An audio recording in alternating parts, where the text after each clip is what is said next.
Morning everyone, and welcome back those who were here last week, and welcome to the new faces around the table, and welcome to those from the public gallery and those watching through the live stream. It's 10 a.m. and it's time for me to open this hearing session on matter 4 relating to housing. Please note that this morning's session won't relate to housing supply. For those who've not met me before, my name is Louise Nurser. I'm a planning inspector and I've been appointed by the Secretary of State to examine the soundness of the Mid-Sussex District Local Plan and to report into my conclusions regarding soundness and legal compliance. Before we begin, can everyone hear me okay? Great. If you can't, and I forget to put my microphone on, can someone in the back row just sort of... I gather I'm in Mr. Boyle's seat, ma'am, so apparently I know, you've taken on his yes. shoes. Please so don't hold that against me though, ma'am. But please, can you take on that role? Thank you. Also, being a bit schoolmarmish, can you not use your phones during the hearing session, because I find it quite off-putting and I need to concentrate. Is anyone intending to record the session?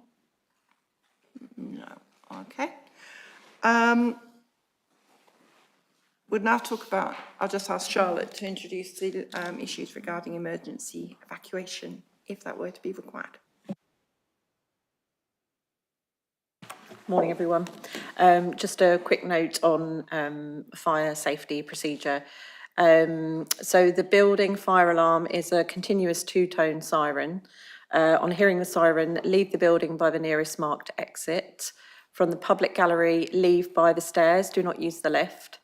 Follow the green signs to the assembly point, large staff car park opposite the entrance to the building, and do not return to the building unless until told it's safe to do so. If you need to know where the toilets are, the ladies' toilets are just round the corner to the right, and the men's toilets are on the same floor as the public gallery. Thanks. Thank you, Charlotte. I'd just like to have a short apology. The numbering on my agenda is incorrect. The questions go 57 to 61 is actually 57 to 60. I'm sure that won't actually make any difference, but I just thought I'd clarify that. I'd also just reiterate to the council in terms of action points. If you remember in my opening statement, I asked that at the end of the day that I would be given via the programme officer the list. It's really helpful if I can have that at the end of the day, or at least first thing in the morning, because clearly there's a few action points are coming from the event rather than saving them up to the end of the week. And also, obviously, everything needs to go via Charlotte if it goes on the website. Thank you for that. I'm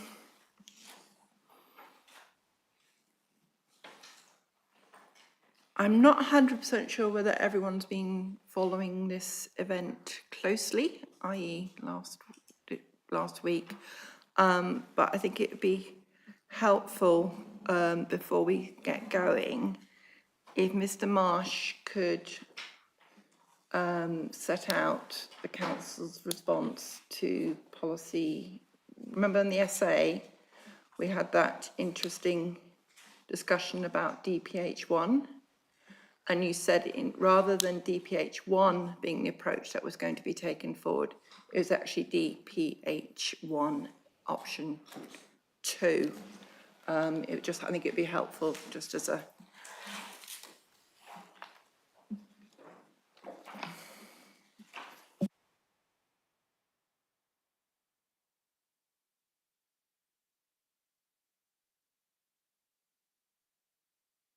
Sorry, just before you start, the other thing is, because this is being live streamed and people may not know who anyone is, when you ask a question or put your Toblerone up and you answer my question, can you first of all introduce yourself? That would be very helpful to those viewing. Thank you, Ma'am. Yes, Andrew Marsh, Head of Planning Policy at Mid-Sussex District Council. We had a discussion last week about the performance of policy DPH1, which is the policy in the plan which relates to the housing requirement.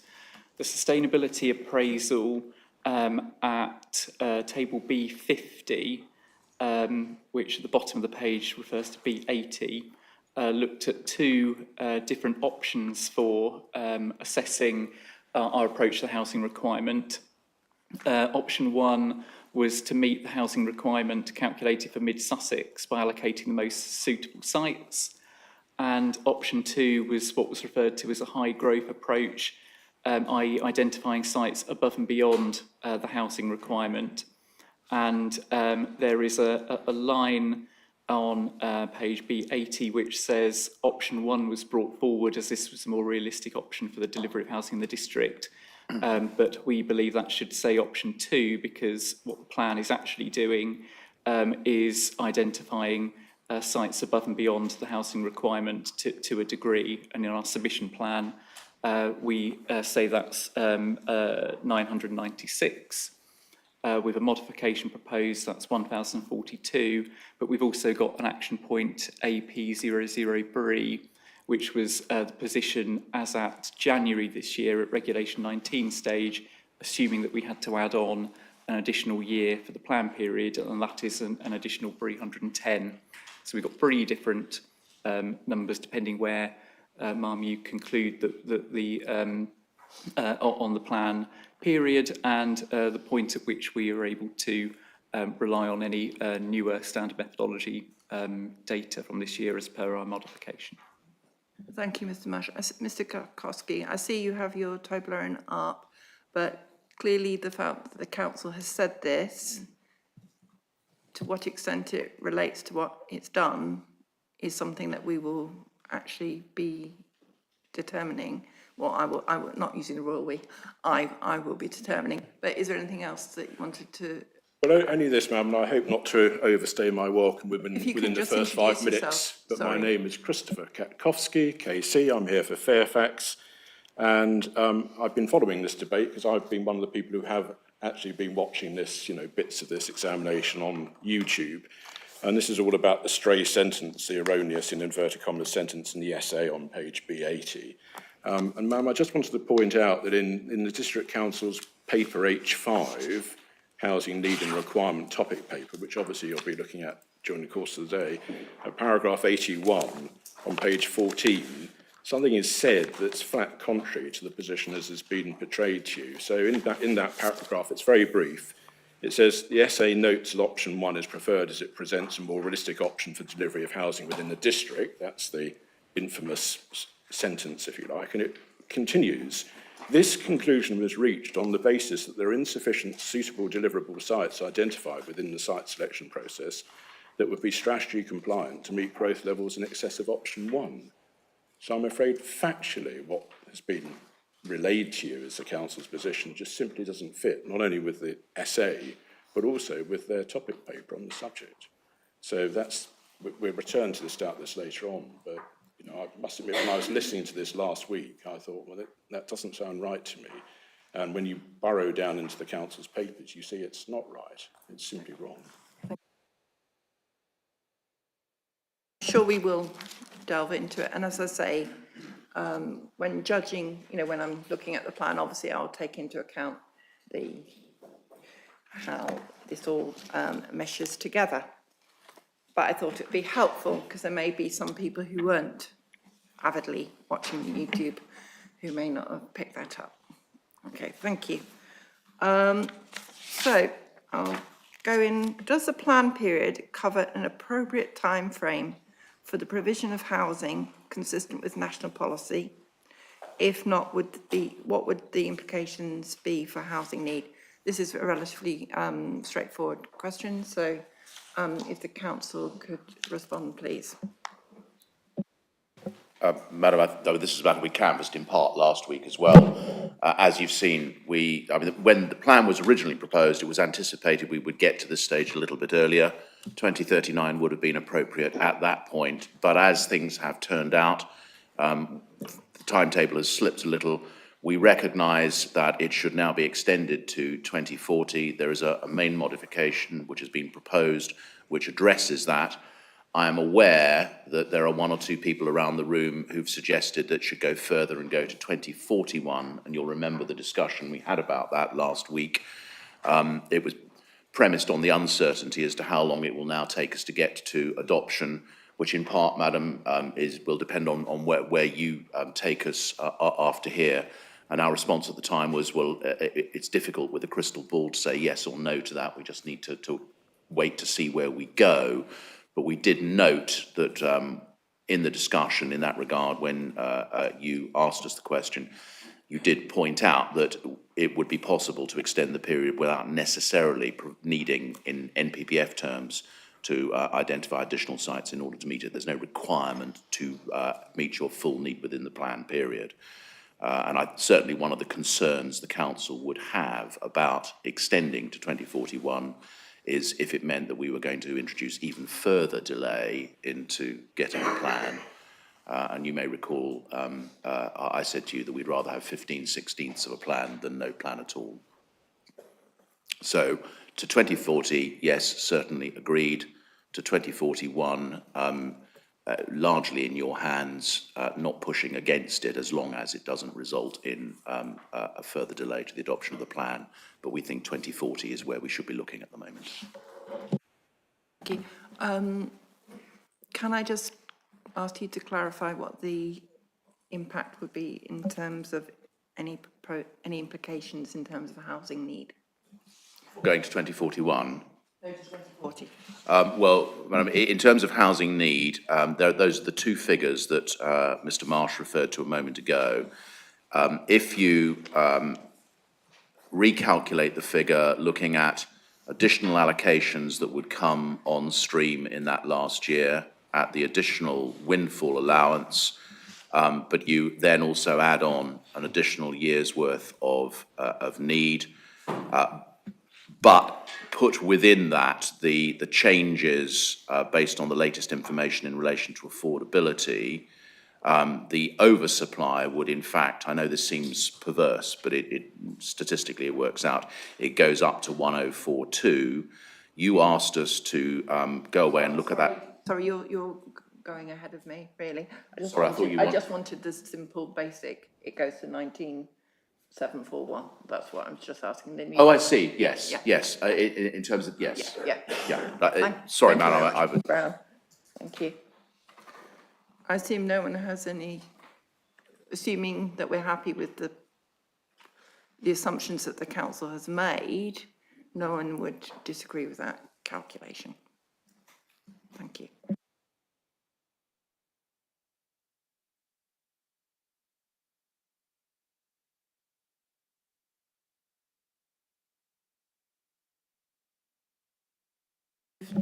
To question 58. To determine the minimum number of housings required, housing policy should be informed by the government's local housing need methodology. As such, are the inputs used to determine the level of housing needed within the plan appropriate? Now, notwithstanding that obviously the council have updated the figure using the revised affordability ratio, are there any issues with that approach?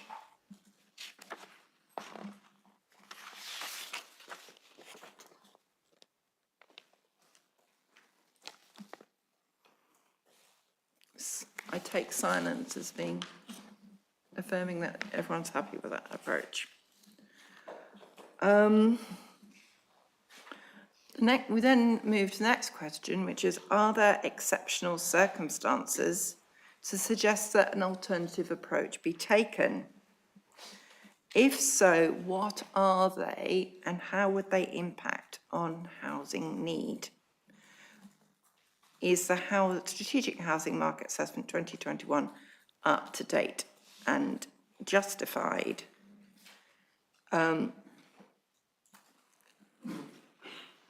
First of all, for the council, I'd just like to clarify what you mean by housing need.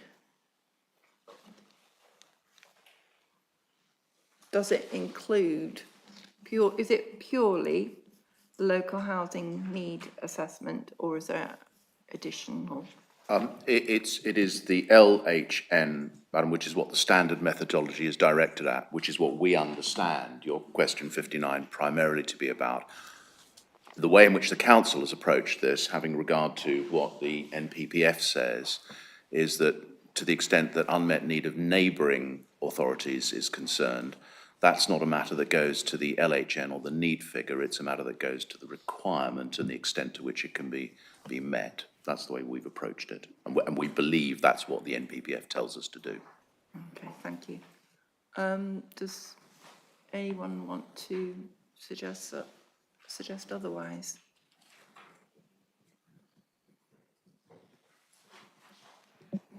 Mr. Pearson, if you want to introduce yourself. Thank you, ma'am. Joseph Pearson on behalf of Vistry Group. I think there's a missing element in how the council have approached this. I don't disagree that starting with the local housing need of the district is the right starting point, but planning practice guidance says that it provides the minimum starting point for the homes in the area, but then there will be circumstances where it's appropriate to consider whether actual housing need is higher than the standard method indicates. And then it states, and I quote, "This will need to be assessed prior to and separate from considering how much of the overall need can be accommodated and then translated into a housing requirement figure for the strategic policies in the plan." And it goes on to list circumstances where this may be appropriate, including agreeing to take on unmet need from neighbouring authorities. And that to me sets a very clear timeline that after considering your own need, there is a step in between setting the housing requirement figure where you have to take this into account and consider the unmet needs of neighbours. And it seems to me that the council have jumped from their own need to a housing requirement figure without giving this due consideration in detail that it deserves.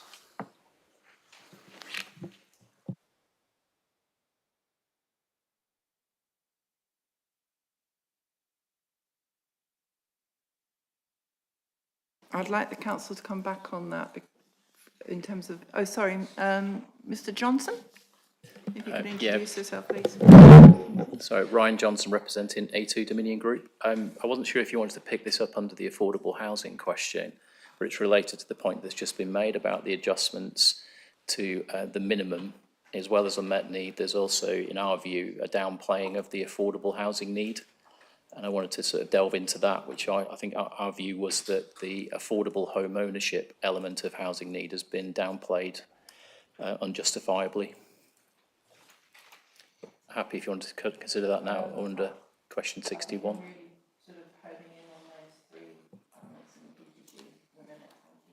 Okay.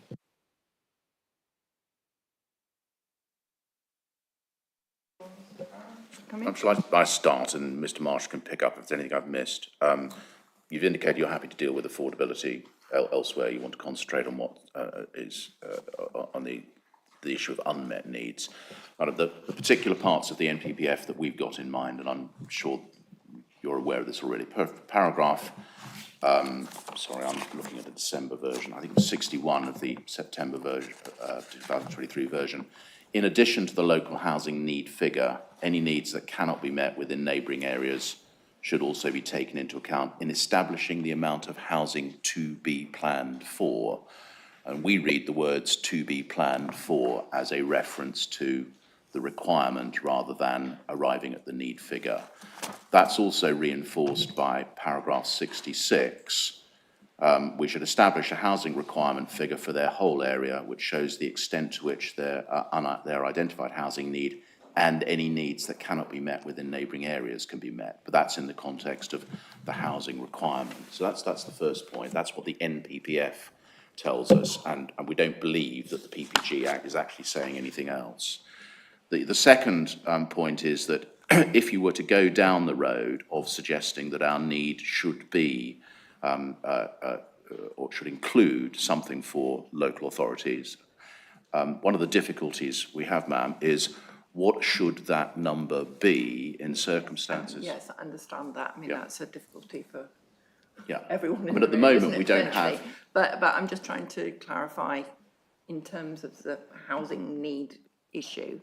In terms of the PPG, where it says circumstances where this may be appropriate include, because it says this need will need to be assessed prior to and separate from considering how much of the overall need can be accommodated, and then translate into housing requirement figure for strategic policies in the plan. That's correct, is it not? Yes. Circumstances where this may be appropriate include, and that must relate to need, is that correct? Yes. But are not limited to situations where increases in housing need are likely to exceed past trends because of, and then it gives 3 bullet points. Yeah. Those 3 bullet points could, on that reading, relate to housing need rather than housing requirement, i.e. a policy off situation. Madam, I agree with that, but that's precisely why I was about to go on to the point which you indicated you wanted to deal with later, because it's the 3rd bullet point which quite clearly makes the point I was seeking to make. An authority agreeing to take on unmet need from neighbouring authorities as set out in the Statement of Common Ground. At the moment, common ground with all our neighbouring authorities, there is a degree of unmet need. Not clear what the quantity of that is, and at the moment, no specific request from them or agreement from us to take on a particular number that is allocated to a particular adjoining authority. And it's that agreement which would be necessary before we would fall within the 3rd bullet point, and we haven't got to that point yet.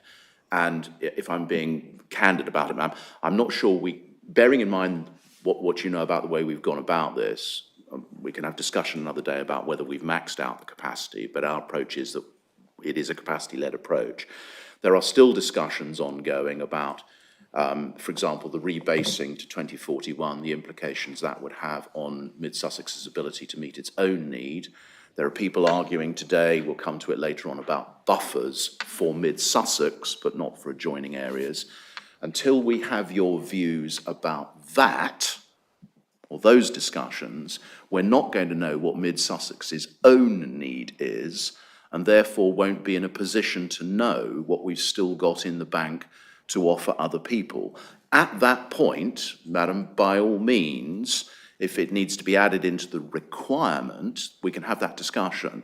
But that's very much why we've gone about it the way that we have. We haven't got to a point where, at the moment, where there is sufficient certainty about what other people want from us or what we can give to put that into the need figure. That's Thank Mr. you very Marshall, much, if you want to Mr. add. Brown. I just wanted to establish, though, and suspending an element of disbelief, that were you to have felt that unmet need was something, it would have been in the housing, it would have been in the policy off box.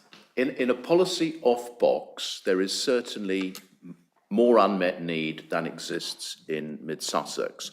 The question is whether, as a matter of national policy or guidance, we're required to put that in our need figure. There's common ground when we get to the requirement figure. We should seek to do as much as we can, and to that extent, it may not ultimately make a great deal of difference, because it's the requirement which is ultimately going to tell you what are we doing. But we don't consider, as a matter of national policy or guidance at this stage, there's a requirement to put it into the need figure as the starting point. Is that because, sorry, I'm just wanting. Well, it's because you're saying that it's as set out, you agreed with me a minute ago that unmet need from neighbouring authorities could be in the policy of need figure as set out in the Statement of Common Ground, and as set out in the Statement of Common Ground seems to be the determinative factor. Well, Madam, yes, but, and we are not, so for example, Crawley tells us they have an unmet need of X. Brighton and Hove are still in the process of arriving at it, but at the end of it, they'll come out with a figure. We are only one of a number of neighbours to. I'm not, sorry, I'm not interested in the actual specifics, I'm just Well, interested in Madam, trying to get through to understanding what your argument is. I mean, I understand that you're saying that the Mid-Sussex, I mean, I may be misrepresenting what you're saying, and I don't really want to go down into the details yet, because we're still on question 59. Indeed. The question is, you are saying that housing need is purely and simple the LHN because the bullet point 3 does not engage because you have no statement of common ground which says that you will take that unmet need. Because there hasn't yet been an agreement with any of our neighbours that we will take a particular level of need from any one of them. And that's what there would need to be in order for the overall statement of need to have any meaning. I mean, we can't simply add 30,000 homes to our need on the basis that that's the unmet need of all the only reason for adding it is that you come out with a concrete number. And Madam, that's why, and I apologise if I've been going into specifics when you prefer not to, but it is why the specifics matter, because what has to come out of this is a specific number. And if you can't meaningfully arrive at that specific number, then there is no point in the exercise. And that's why we go back to and look at quite carefully what the NPPF and what the PPG, what exactly they are telling us. And so if you've got an indeterminate figure, which is where we believe we are, if you've got an indeterminate figure, we don't consider there's anything in the NPPF or the PPG which says that that should go into our need calculation. It may go into the requirement calculation, but it's not a need calculation. It doesn't mean that it's not a need out there, but in terms of the methodology that we have to go through, a number to start with, it doesn't form part of that number. Thank you. No one else wants to? That's obviously something for me to consider. But thank you for that. I mean, that makes it very clear that the statement of common ground is an important issue. And as we did discuss the status of statements of common ground last week, so I don't want to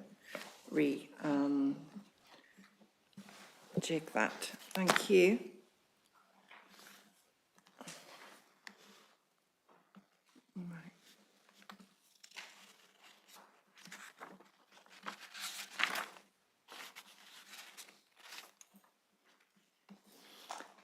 Gatwick Airport proposed extension. My understanding from the representations and the evidence that I have read is that irrespective of whether a new runway were to be approved, this would have nil impact on housing growth or needs. Does anyone want to disabuse me of that statement? That's certainly the position of Crawley, of Gatwick, and of us. There are one or two representations who've taken issue with it, but what you're saying is right as far as we are concerned. No one, I assume the neighbouring authorities would agree with that. The DCO hasn't been, the inspectors haven't done their report on the DCO yet, have they? No, okay. Thank you. I thought this was going to be lots of argy-bargy on this, but it seems to be going like a dream. Affordable housing, 61. Is the figure of 470 affordable homes per annum set out in the SHMA split between rented and owned homes subject to section 106 control based on appropriate evidence? The council suggests that it is, unless anyone wishes to say otherwise. I have no reason. I have some people who wish to engage. Mr. Brown from the CPRE, can you introduce yourself and welcome back? quite sure whether you are intending to use this session to get into the percentage within the DPA H8 policy as to the percentage of affordable housing. If that is going to be the subject of later hearings, I would prefer to make my little spiel later rather than now. Thank you very much, Mr Brown. That would be the case. Thank you. Mr Johnson. Ryan Johnson, A2 Dominion. Just want to pick up on the point under this header. We heard earlier about the minimum starting point, and the council at paragraph 59.4 of their matter statement suggest, referencing the SHMA, that there are no compelling circumstances why the actual housing need should be uplifted. We disagree with that. We reference paragraph 24 of PPG, which invites local authorities to look at this issue and states an increase in the total housing figures included in the plan may need to be considered where this could help deliver the required number of affordable homes. The issue we've got is we accept the need for affordable social and affordable rent is 470 DPA. The council states in the SHMA, reference in the SHMA, that the affordable home ownership is 455 on top of that, but then downplay that to 41 DPA. The way they arrive at that 41 DPA is by using the 2020 as a typical year for resales, and suggest that 414 resales were made in that year that could be accessed by those at that price point. We suggest that that is not accurate or realistic. Firstly, those homes that come out on the second-hand market are not allocated solely to those in affordable need. They're competing in the open market, and therefore it cannot be the case that all those 414 would go towards the affordable need. Secondly, many of those who are forced to rent because they can't raise the money for a deposit, they can't get access to a mortgage. So again, we don't think it's realistic to reduce the 455 down to 41 in those terms. And this is why the SHMA at paragraph 7.90 cautions against this and says this is a simplistic theoretical exercise to be treated with caution. And I suppose if you go further than that, there's lots of symptoms of this. Paragraph 7.92 of the SHMA confirms that the number of households living in private rented accommodation increased by 83% between 2001 and 2011, and puts in brackets the likelihood that may have increased since. Number of people with mortgage has dropped by 6%, and there's no data on this beyond that, but to us there's an unhealthy over-reliance on the private renter sector meeting the needs of this district. And what we feel is needed is an uplift to the housing figure to increase the amount of shared ownership and other such products like first homes to help meet and give a helping hand to those who can't get their first foot on the ladder. I think we'll leave it at that because there's other points under housing requirement that we'd like to come back to. Thank you. Thank you very much, Mr Johnson. I don't know whether the council wants to come back on those issues.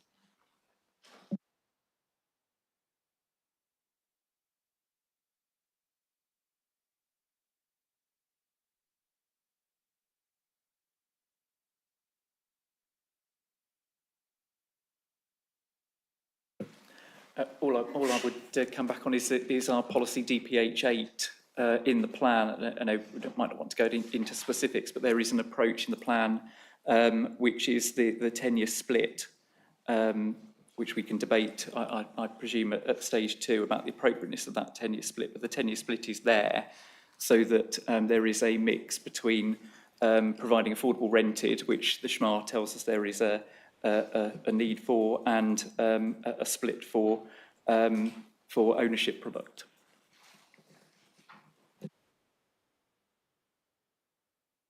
Thank you very much. I'd like now to go on to the Gypsy and Traveller policy. I mean, not the policy, it's about the need. First of all, is the GTA, which is H2, consistent with the December 2023 version of the planning policy for traveller sites? In particular reference to definition of gypsies and travellers, i.e. non-travelling? It looked at both, ma'am, so yes, it is. Thank you.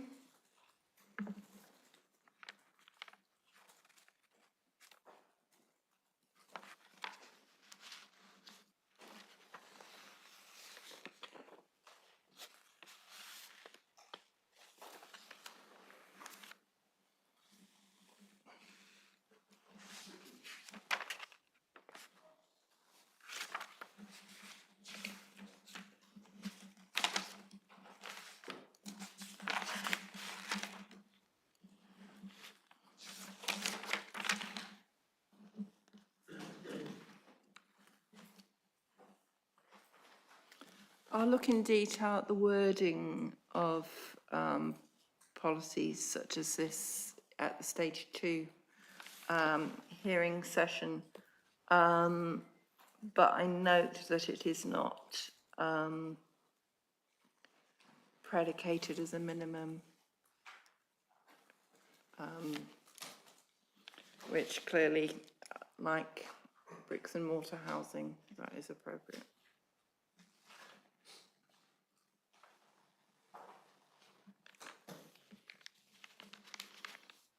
Okay. Unless anyone wishes to raise any issues relating to gypsy and traveller and travelling show people housing, I'd like to.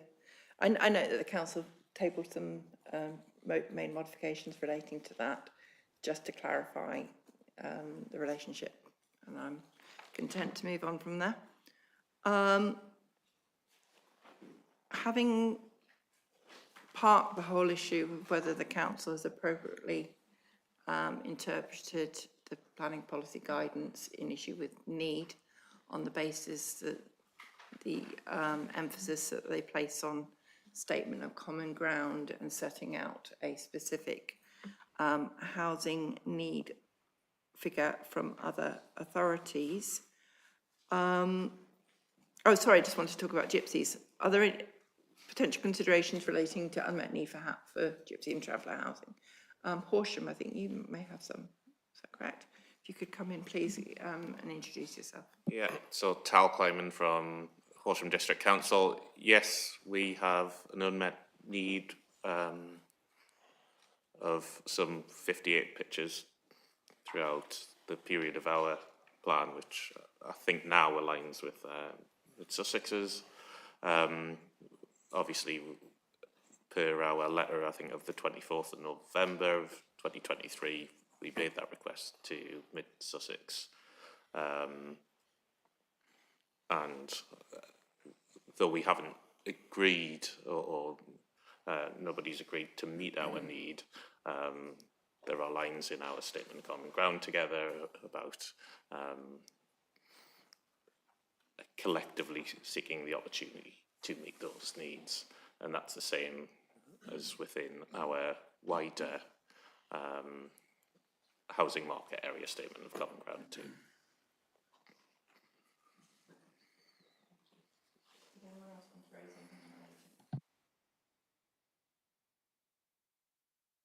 But no, okay, so there's clearly an unmet need from Horsham, which Horsham has asked Mid-Sussex to take. But you have worked on the basis that you're not going to take any further.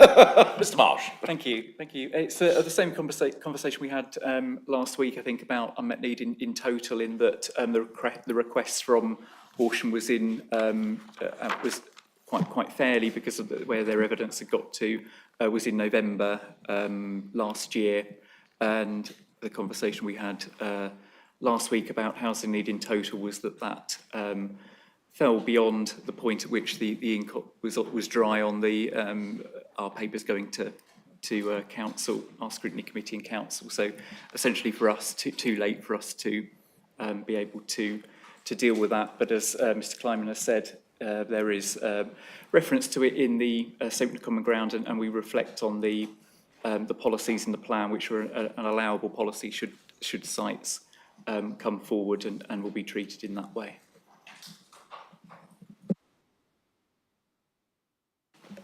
Thank you. Mr Kakowski, you didn't tell me my microphone wasn't on, so. Because it was working, ma'am. It wasn't. No, you may have heard me, but no one else did. I'm so sorry, I was reading one of the topic papers, but I'll pay more attention to your light, ma'am. from here Thank on. you. Pleased to be of some use, ma'am. Right.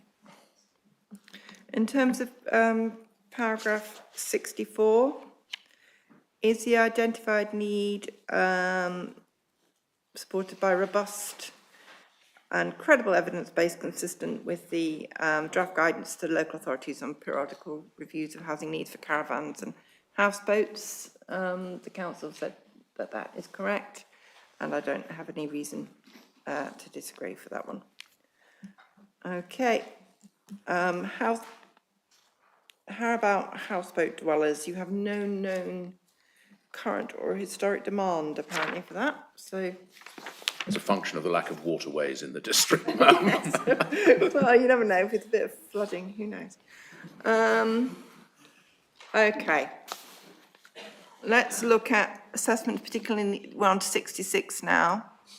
Self-build, including self-build custom house building. We've already, I think that's something that I would look at in terms of the wording of specific policy, but your main modification has actually reduced the extent of percentage of sites that would be required for self-build or custom housing. In terms of housing for older people, I'd like a little bit more understanding of how you've got there.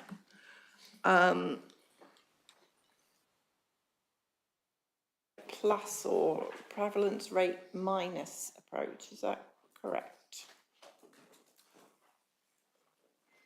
In your schma.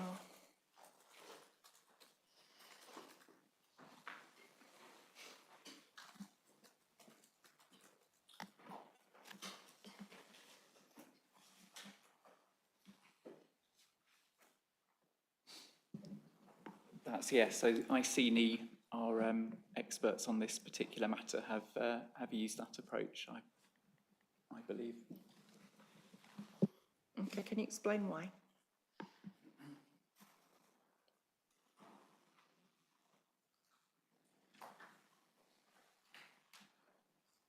Is that a no? Without advance warning of the question, ma'am, it may take us a little while just to get to the bottom of an answer. Well, I think it's in the question, isn't it? What assumptions have been made to calculate this need? Yeah, no. Yes, the why, I think, is.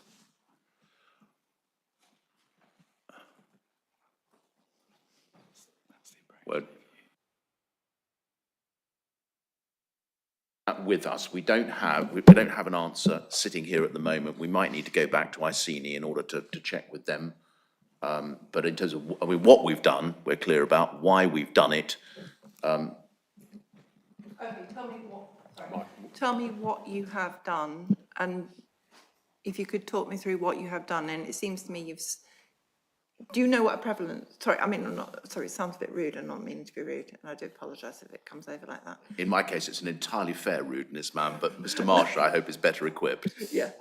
My understanding of the prevalence rate is basically, you say that at the moment there's X older people who require Y and are living in Y or taking advantage of Y facilities, and you do accrued saying there's this amount at now, where the population grows there'll be Y plus. Is that correct? I will also confess I'm not an expert on prevalence rates, and we are reliant on the on the information provided by ICENI, and I think, as Mr. Brown said, if we want we could provide a note or an update on that for you. But all I'm aware of is that this is exactly the same approach that's been taken in a range of SHMAs that ICENI have produced, and I believe taking the same approach as used it across the sub-region, Horsham and Crawley as well. But in terms of the detail, we'd have to check that with them. Okay, it's a little bit awkward though, isn't it? Because this is the hearing session where we're discussing it. All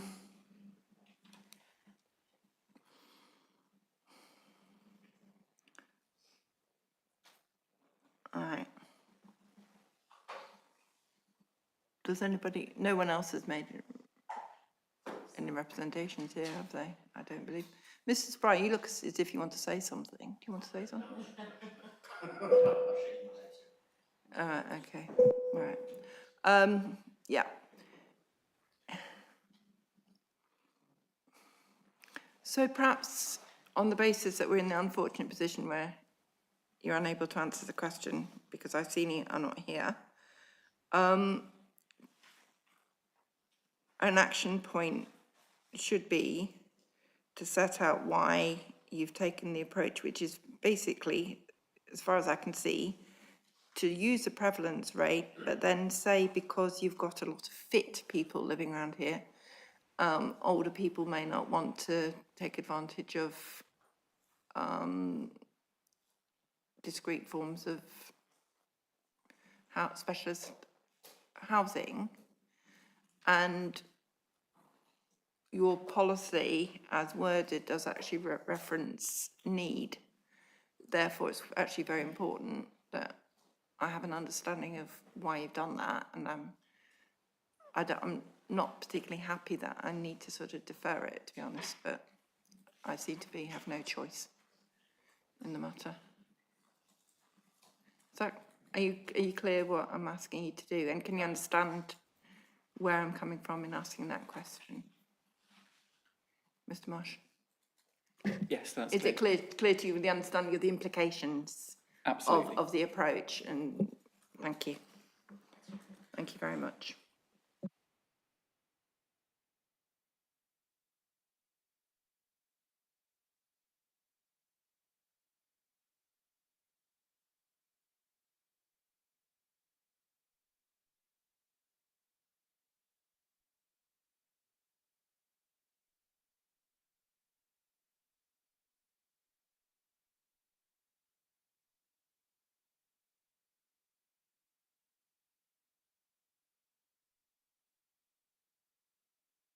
I know that you talk about the way that Sussex County Council, I mean, you wrote this, didn't you, I assume, so, or you at least had sight of this particular answer to the question.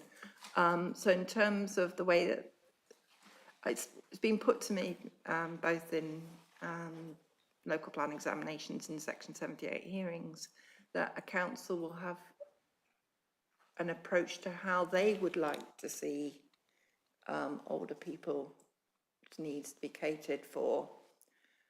And I suppose the question is, does it really matter? Crudely put, if a council wants older people to be in a particular form of housing accommodation, how does that impact in a free market approach?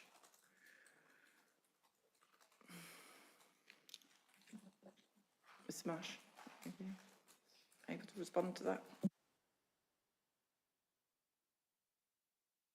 Albeit tempered by the planning system.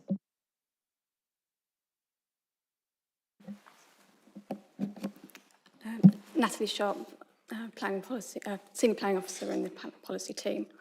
I think from what has been drafted in the policy, it's clear that there is a need across all types of older persons accommodation. So we would naturally respond on that basis to what came forward to us. We understand that West Sussex County Council have a preference for extra care accommodation, but the policy is clear that there is a need across all types. Okay, but clearly in your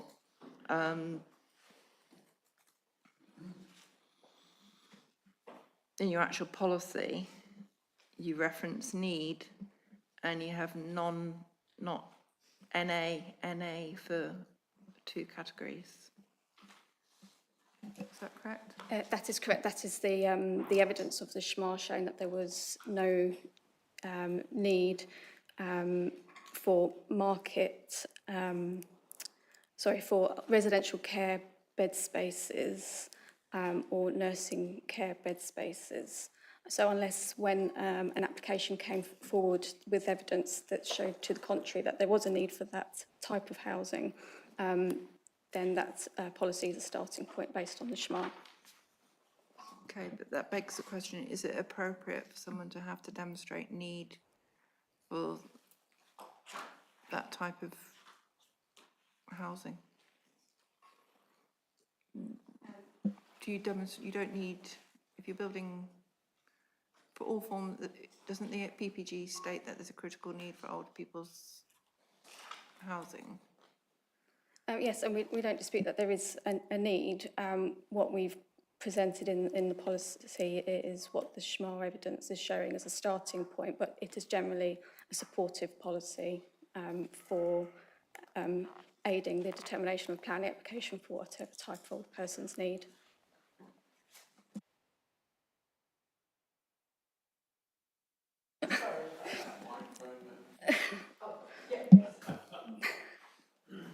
Yeah, you speak quite softly, so Sorry, I didn't ma'am. actually hear what you said. It's generally a supportive policy, so for an application came forward for whatever type of older person's housing was needed, we would determine on that basis.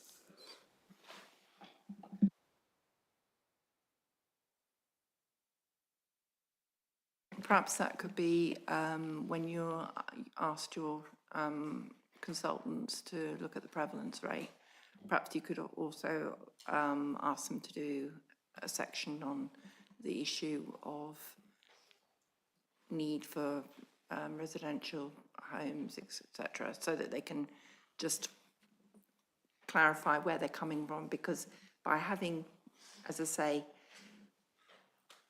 it's a moot point whether different classes of housing need should be, the onus should be on a developer or a person coming forward to demonstrate need to that extent in just a wider housing market. Well, I think what Ms Sharp is saying is that it's certainly not the intention of the policy that you'd have to demonstrate a specific, the point behind the table is that it is clearly indicating where there is already acknowledged to be a need. And obviously that's helpful to the council in terms of understanding whether or not, as applications come forward, the need is being met. The NAs at the bottom are simply a reflection of where the evidence is at the moment, but it's not the council. If you think the policy does this, then we can look at wording it to change that.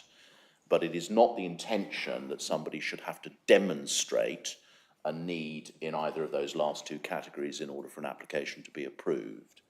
Okay, I think it's probably somewhere which we will get, I may need to reappraise at the stage 2 hearings were we to get there, but I would refer you to criterion 6 of that policy, which says there's a demonstrable need to support the existing accommodation. So clearly the policy has been written. That's there for an extension, yes, you're right. In a non-supportive way. But it's just a question in terms of the evidence and the prevalence rate, really, to what extent, how you've addressed that. Okay, thank you. Does anybody else wish to raise anything relating to older person and specialist housing need? No? Okay. Thank you very much.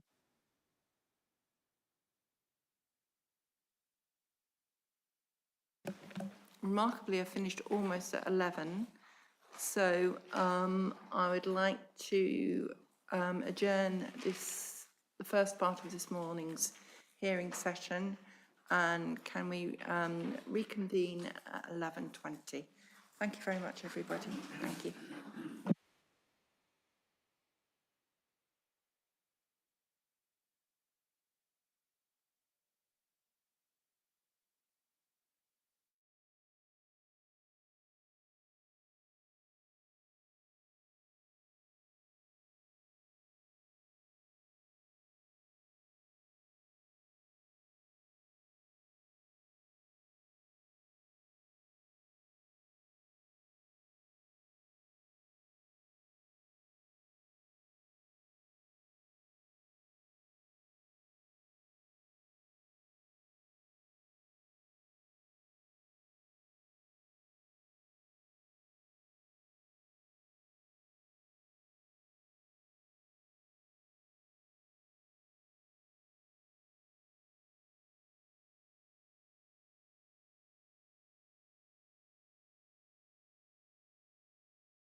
Welcome back, everybody.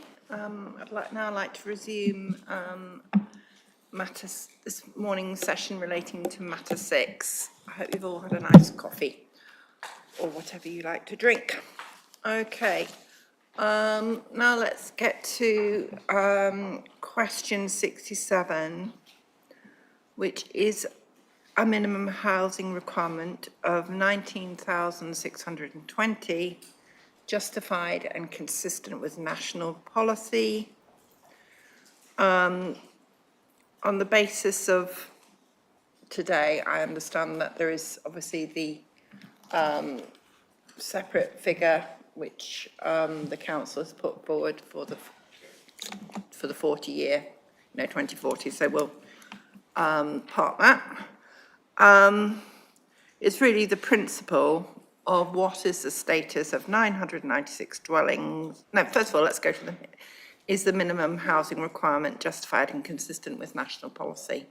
The council says yes, others say no. Could people say why they say no? Is anyone going to Madam, can I help me? possibly short-circuit some of the conversation and Please. possibly help some other people around the room? The 19620, as we all know, was based on the council's own view of its LHN. There's been a lot of discussion about unmet needs of wider areas. There are also some people in the room who say we should have a buffer. The 19620 may go up, may go down according to where we are with the end year of the plan. But Madam, in the light of going back to the 2 paragraphs from the NPPF, which I referred to this morning, and having looked at all the various representations today, I think the council has arrived at the point where we recognise that if and to the extent that there is a surplus, that should become ultimately part of the overall requirement figure and should be stated as such in the plan. There is a question which will need to be addressed as to how that is dealt with. The starting point for that question will be what is Mid-Sussex's own need? And that's a figure we have yet to arrive at definitely. The next stage will be assuming there is anything left in terms of what's available from capacity terms. Does Mid-Sussex need to have a buffer? That's an issue that others have raised. The council's position at the moment is we don't need a buffer. I know some disagree, and you may need to form a view about that.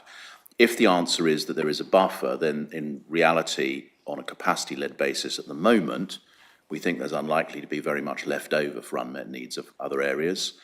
But if it isn't a buffer, if there's no requirement for a buffer and there is still extra capacity there, that will go to meet unmet needs. It should still be part of the overall requirement. We can have a discussion as to how that unmet need should be attributed as between the adjoining authorities which have need, assuming you think some sort of attribution is necessary or appropriate. But I hope it will help the starting point today if I say the council, having looked at all of the representations, gone back and looked at the NPPF again, recognises that in view of the scale of the unmet need, I mean, whether it's there to meet unmet need or no, however you describe it at the end of the day, it should be part of the requirement. I hope that, and we'll need obviously a modification to reflect that, but I hope that assists the discussion.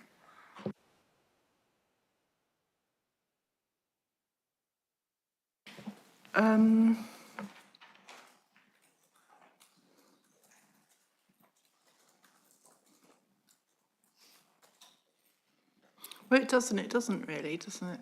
Because I don't want to really go off piece too much, but if you're saying whatever your supply is your requirement, then you divide that by that has implications for your 5-year housing land supply, everything else. And that figure is related to what you have identified as your housing supply. So housing supply would equate to housing need.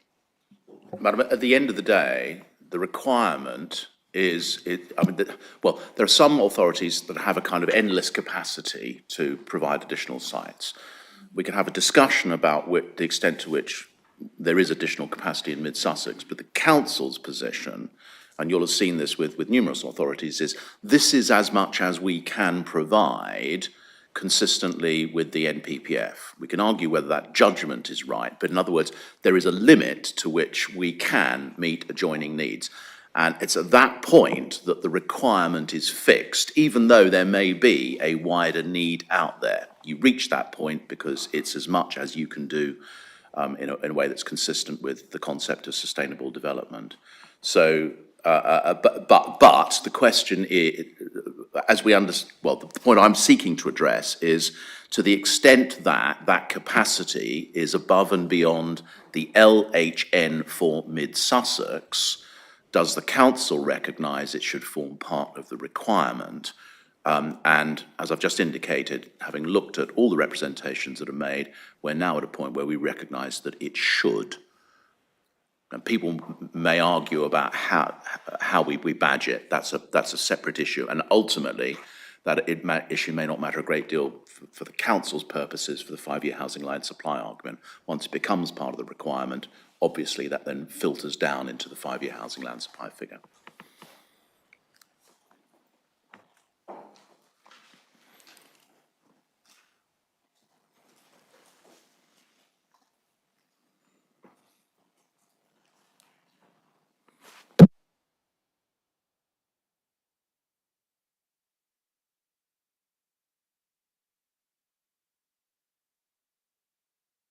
Ma'am, if I may, just very briefly, I'm speaking for my own part, I think it is a helpful clarification. Mr. Kakowski, can you, sorry, I'm just writing some notes and then I was going to ask some questions. I'm so sorry, I should Thank sit you. here patiently.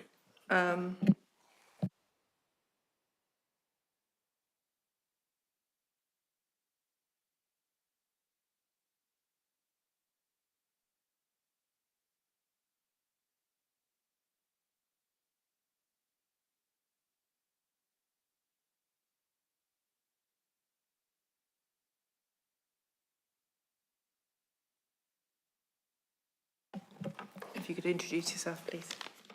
Right, just to reintroduce myself, Christopher Katkowski, KC, on behalf of Fairfax.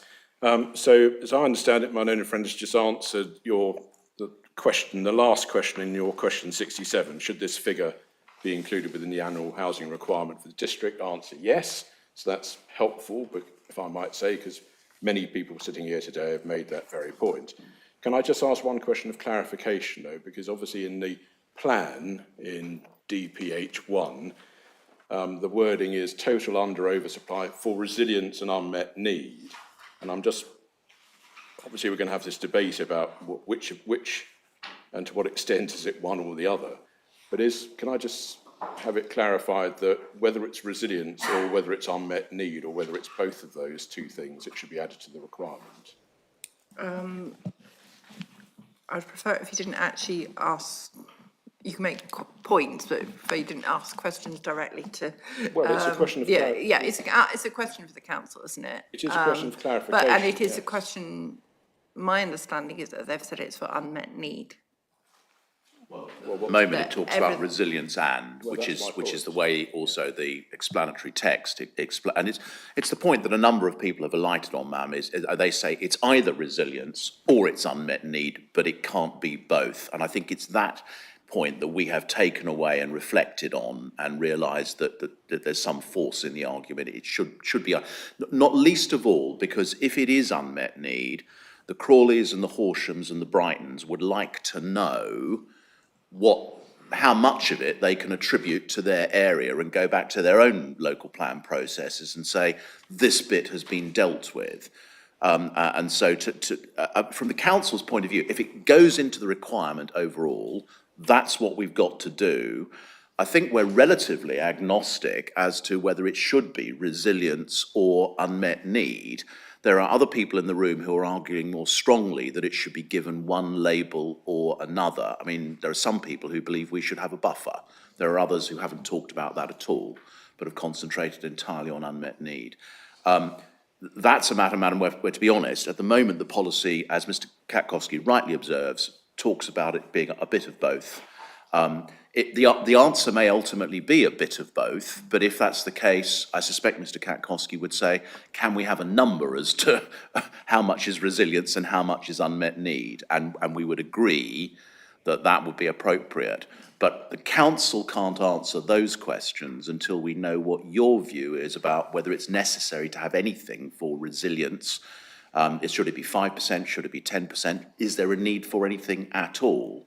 And so we would look to you for a steer as to which way you think the policy should be modified to reflect that. But we would be happy to take that away and modify it whichever way you think it should be done. I can, without sort of being a spoiler, in examinations that I undertake, on the whole, I have argued that you don't need a buffer. On the basis that local health, whatever the need is, that's your requirement, is your requirement. That would be the approach that I would, because there's nothing in national policy to suggest that you do need a buffer. Adam, that's helpful. So I thought, that's something that I haven't got don't actually have to think about that element of it. But it's a question of, obviously the unmet need issue is obviously not the elephant in the room, it's prancing about quite obviously, isn't it? But in terms of requirement, a policy obligation, we would tuck in entirely behind that. We understand there are authorities that provide a buffer, and local plan inspectors frequently endorse that on the basis that the whole point is to get more rather than less, but there's no requirement. And so if that were your view here, then the answer to Mr. Katkowski's question is the word resilience should come out of the policy. Whatever the surplus may be at the end of the day, that becomes part of unmet need and is therefore also part of the requirement as unmet need. And we would be content with that as an outcome. I understand. Thank you.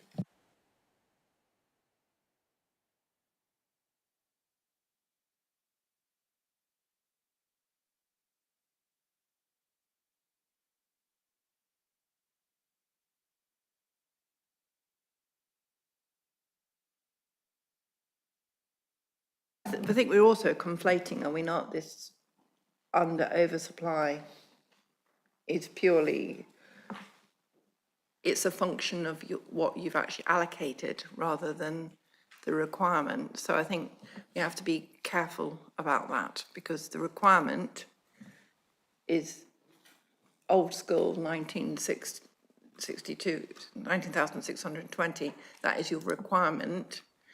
Your unmet oversupply is a question of what you've actually identified as allocations, and I don't think we should conflate the two. Absolutely, but it goes back to you very clearly in your questions and entirely rightly separated out the question, what is the need and what is the requirement?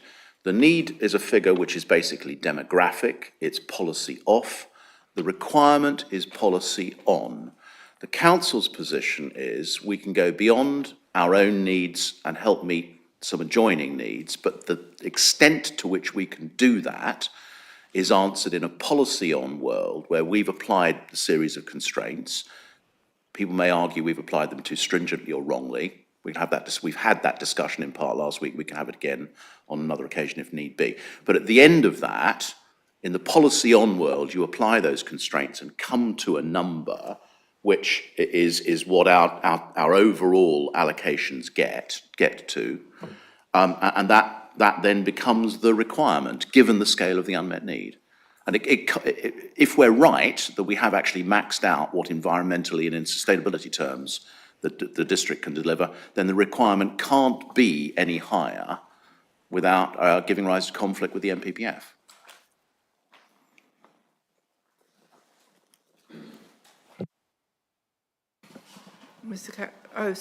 Miss Harding, if you could introduce yourself. You're Thank you, taking yes. Mr. Berrant's place today, I see. That's right. I'm Joanne Harding. I'm representing the Home Builders Federation today. Thank you. I just want to say, I appreciate what the council is saying, but I think the whole policy does require some clarity in terms of what's been set out. I think that the suggestion that they will meet the housing requirement, unmet housing requirements from elsewhere, or unmet housing needs from elsewhere, is very useful. I think it would be particularly beneficial if they set out those numbers to allow for monitoring, not only within mid-Sussex, but elsewhere within the housing market area as well. Without a clear number set out in terms of the homes that they're going to meet in those other areas, it makes the monitoring of that housing market area particularly difficult. I think that needs to be quite clearly set out, and if that means that there needs to be more sites allocated in order to meet that, we feel that Mid-Sussex is in a place to do that, potentially. There are many people sat around this table who have sites that potentially can contribute to that supply figure. We would suggest that the supply and the requirement shouldn't be conflated, as you've said, but we do feel that the supply should still have that flexibility within it to allow for sites to come forward at different densities or different speeds than they've been set out currently in the trajectory. So we do feel there's also still that need to have that resilience that the council have talked about, but just that it's in the supply rather than the housing requirement, and that the two are separated to some extent in terms of what they're actually trying to address. Thank you. Thank you. Mr Katkowski, if you want to introduce yourself again. Christopher Katkowski, KC, Fairfax. Just very briefly, ma'am, sorry, I mean, if the council's now saying, as they are, as I understand it, that they're not only meeting their own needs, but they intend to, through this plan, make some form of contribution. The number's gone up and then it's come back down, but some sort of contribution to meeting unmet needs of neighbouring authorities, then that cumulative total is the requirement. I'm with my learned friend on that. There's no doubt about that. When you look at paragraph 11 of the language hasn't changed, but obviously we're looking at the particular framework that applies to this plan, so the September 2023 framework. It's absolutely obvious. So 11B, plan making, strategic policies as a minimum provide for objective assessed needs for housing and other uses. That's their LHN, as well as any needs that can't be met within neighbouring areas unless. So that's the requirement that's being spoken about there. So, because I think there was a moment in time when my own friend quite rightly in my book is saying the number should go in the requirement, I agree. There was a moment in time when you seemed to question that, ma'am, so I'm just... No, I wasn't questioning whether it should be the my requirement, misunderstanding. but the issue was that we have this supply, and therefore that equates to the requirement. Supply, you set out what your requirement is. Yes. And then you find out whether you have that, Yes. a supply to meet that requirement. So I think we're putting the cart, I was seeing that the cart was being put before the horse. Okay, fine.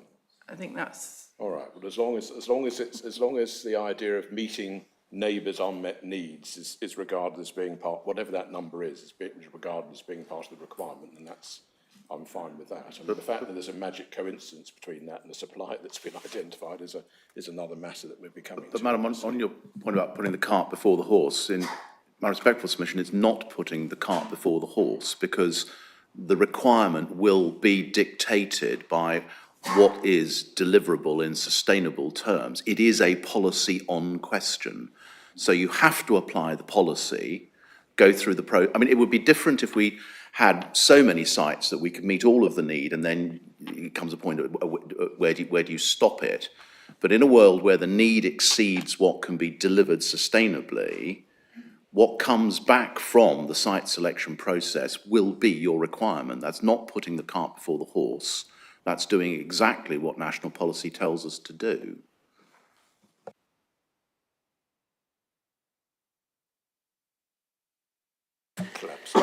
Thank you, Mum. Jane Piper, on behalf of Crest Nicholson. We made the point, I made the point last week, and I'm sure others will as well, about the process. And I think if we're using the analogy of cart and horse, it is what is the cart and how that has been derived. And I used the phrase last week, which was objected to, about a bottom-up approach, because it doesn't seem that a top-down strategic planning approach has been taken, and there seems to be a missed opportunity in doing that by looking at the unmet need, whether that is actually specified in a precise number in the statements of common ground from the neighbouring authorities, and we know there are some statements of common ground missing.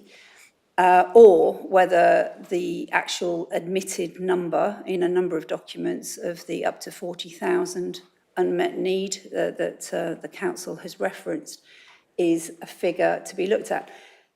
I think it's one of those that, and it was very useful, I felt last week when the representative from Crawley actually said that actually anywhere pretty much in mid-Sussex would be able to satisfy Crawley's need. It doesn't have to be right next to Crawley in the north, because we did talk about this, the sort of stripy nature of mid-Sussex in terms of constraints. But without that, identifying what the needs are, and I do question whether we actually need a precise figure. We know that there is a substantial unmet need, both north, south, east and west actually. So anything is going to be helpful. But actually what I think has been missed, and it's interesting because the neighbouring authorities of Horsham have taken this approach where they tested a number of options. They tested 5 options actually of increased housing need, which took on some of the unmet need that they had established from their neighbours. And I think they went from something like 1,100 dwellings per year, per annum, to I think 1,600 was introduced at one point. And they looked at that through their essay. And then by looking at those figures, they then looked at looked at how that could be addressed spatially. And we did have a discussion last week about the fact that there is no spatial strategy to look at that. So I think this is, it is the question of the cart, I suppose, as to what is it and how big it should be and what is tested. Now, what could end up in the policy is very different, but we obviously have had no testing of any identified unmet need in addition to Mid-Sussex's own need. And I think that is something that is missing. And then obviously the other missing piece is the spatial strategy that could be tested with that as well. So I take the point, but I think it is about what is the cart.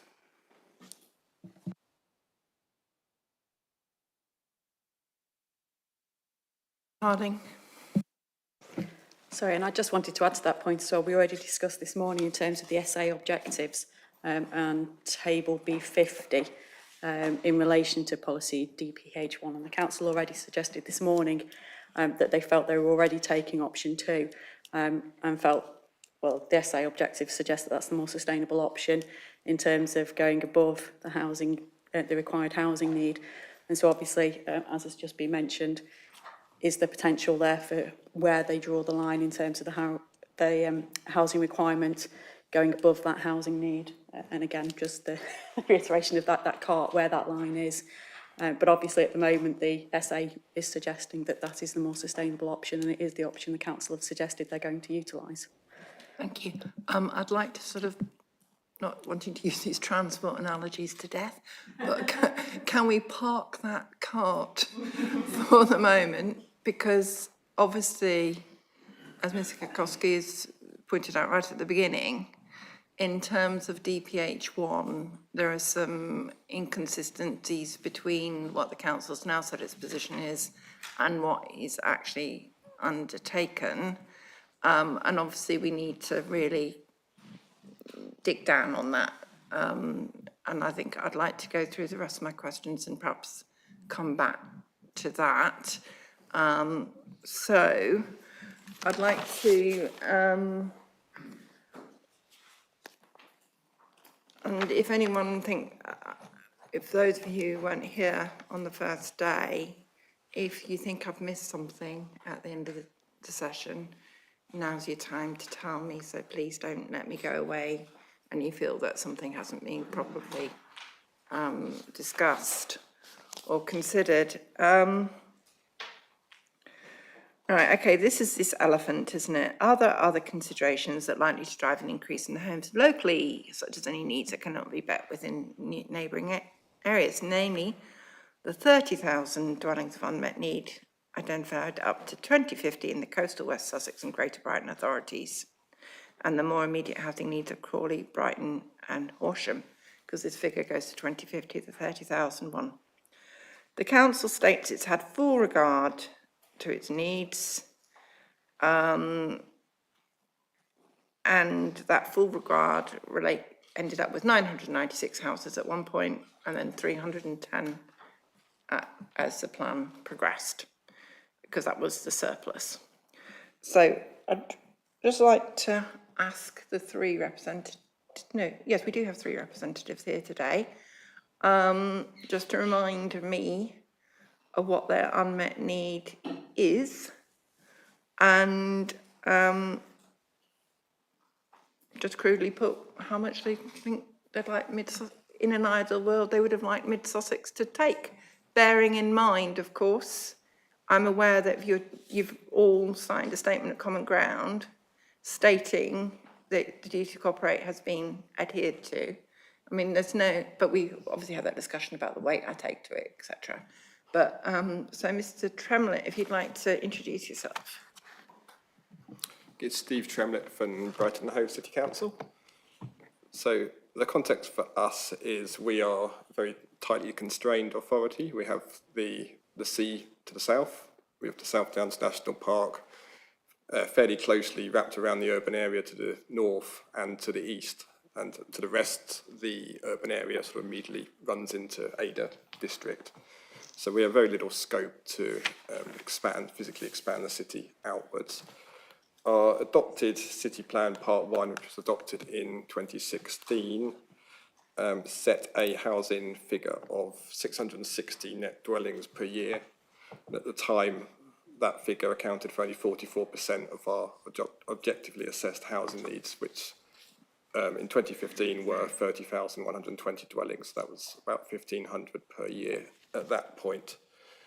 Under the current standard method, our housing need figure is about 2,300. That includes the 35% urban uplift, as we are the 20th of the 20 largest urban authorities. We are just at the start of our reviewing our city plan. We actually start consultation on Monday.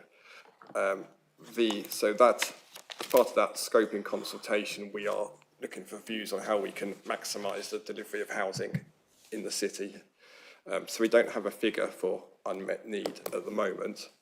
It's likely to be very big, though, given what the standard method says, and the proposal for the revised standard method increases that very slightly to about 2,400.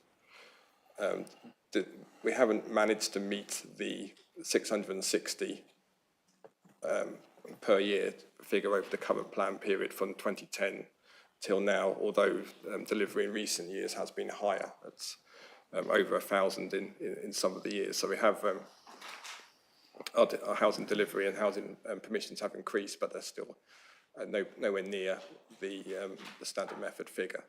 So as part of our plan preparation, we will be looking at all means of increasing our housing delivery, how we can increase densities, taking into account the constraints of the city, including significant heritage constraints and so on. We'll be looking at suburban densification, call for sites and so on. So we'll be taking all steps that we can to get our housing requirement up close to the need, but it's still likely to be a significant gap when we've completed that process. So I did ask you to put a ballpark figure. I know it's putting you on the spot a bit, but in an ideal world. Well, if we were looking at, I guess we've shown that we can deliver around about 1,000 per year currently, although that relies on some large sites which have now been built out. That's still looking at over 1,000 in unmet need per year. I'd be surprised if it was lower than that.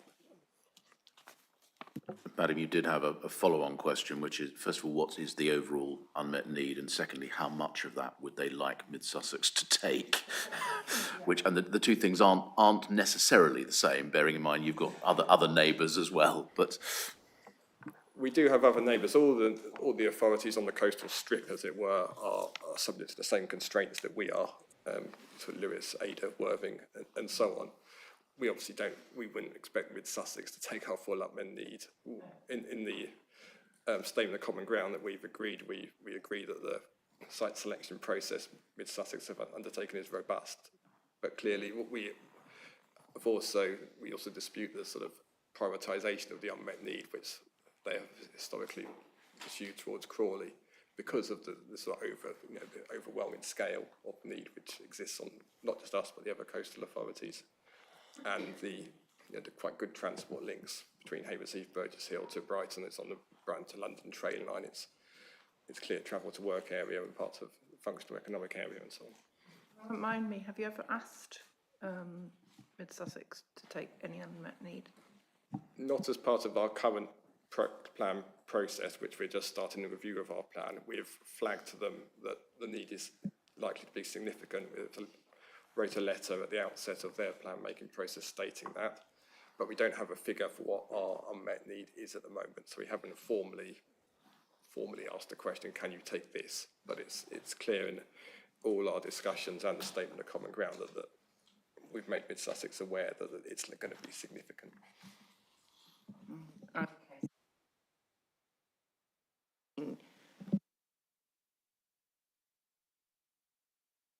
Reasons why this plan is being reviewed, albeit we had that discussion, didn't we, about whether the LDS remit had changed during its various iterations of the LDS, was to undertake unmet need.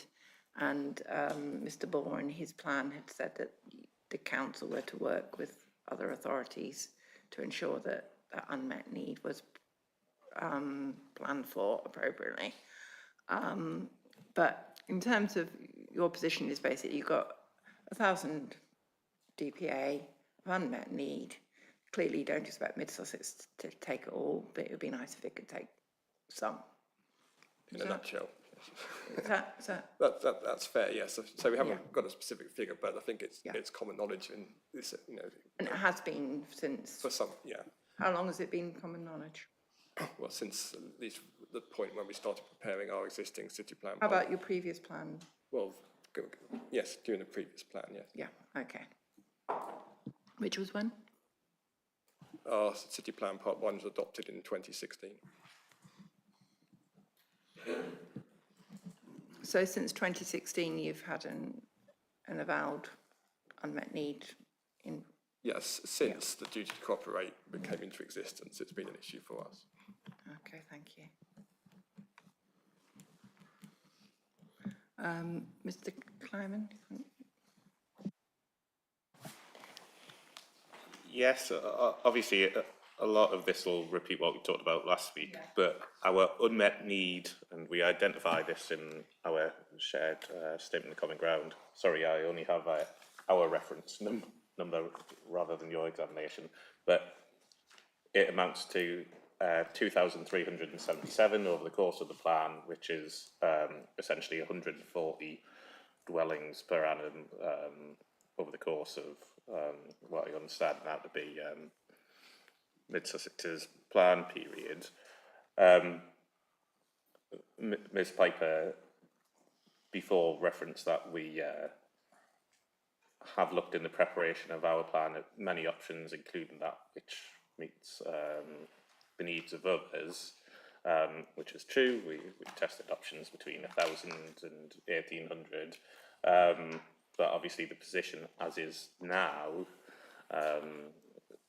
in the sort of guise of water neutrality, is that we're unable to meet the need, which is then when we discuss with them. Thank you, Mr. Kleiman. My understanding is that in the past, you and Mid Sussex have taken on some of Crawley's unmet needs, and your plan preparation is, well, your examination now, or about to be, but you've got the whole issue of water neutrality, hence, but you only asked them in November of this last year. Last year, because that's when our evidence base Because finished. previously you'd been actually a giver rather than the taker.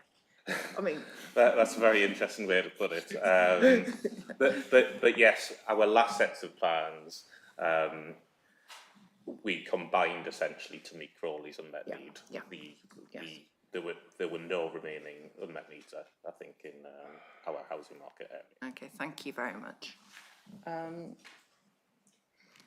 hoping I'm going to pronounce your name correctly. It's Mr. Warren. You're going to make it easier for me. Mr. Warren, can you introduce yourself and please answer the same questions? Yes, so I'm Ian Warren from Crawley Borough Council. Our new local plan was adopted in the last couple of weeks.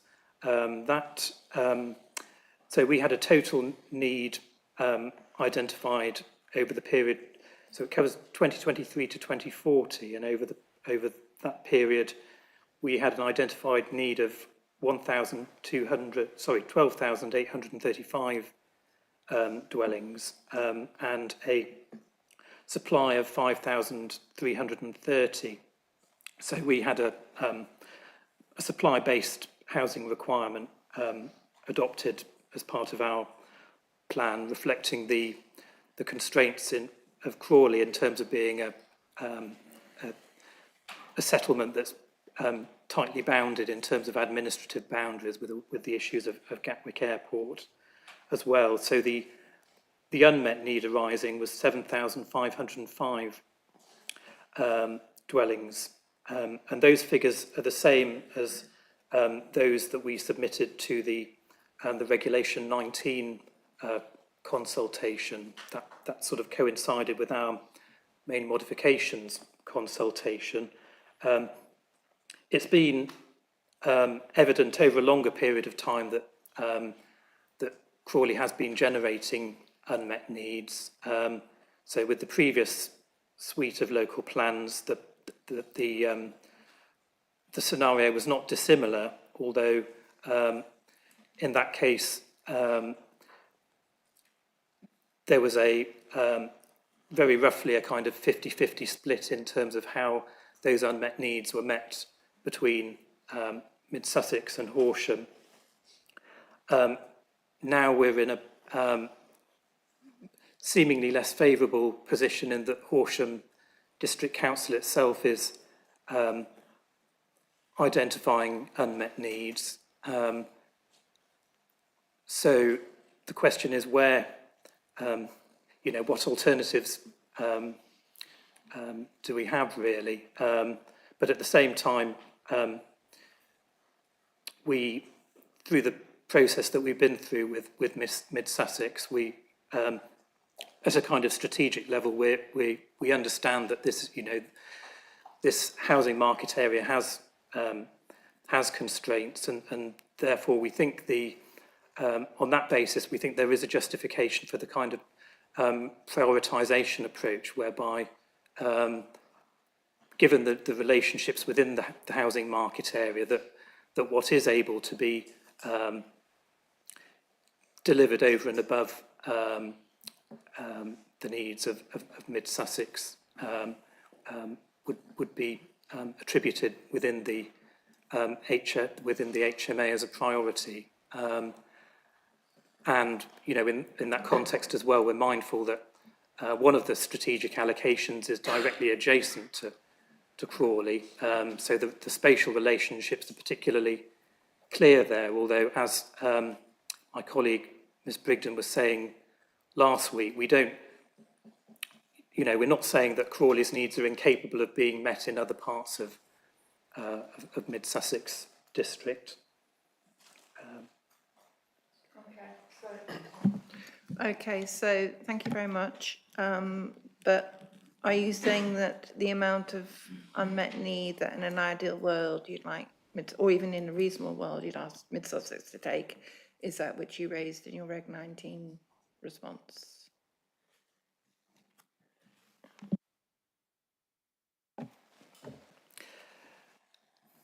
I suppose it begs the question of what sort of reasonable world you mean. I suppose we're planning professionals, and we understand that we support the principles of sustainable development as set out in the NPPF. We note that Mid-Sussex have set out their site selection process, and they shared that with us as they were going through the process. We made some reflections on that in our Regulation 19, 18 and 19 responses, and you know, we note that the way in which they've applied that as a sequential approach, bearing in mind the NPPF paragraph 11, the footnote constraints. So we note, you know, we note that they've given, you know, they're looking at national policy in that respect. We note that there's further processes after that in terms of the assessment and site and in combination testing. I think in our responses, we urge Mid Sussex to do what they can to overcome these constraints, particularly where these are constraints of a lesser order. So that's in order to meet as much of the unmet needs as possible.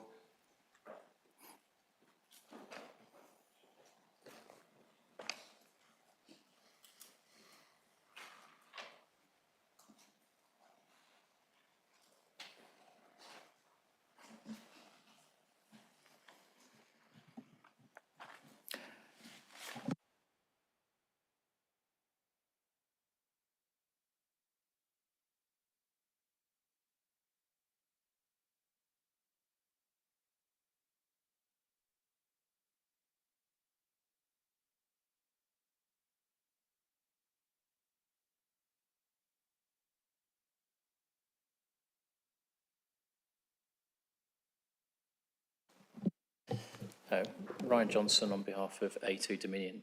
In your question 68, you say any other considerations. We've heard about unmet housing need. It'd be remiss of me, given I'm here on behalf of an affordable housing provider, not to mention affordable housing.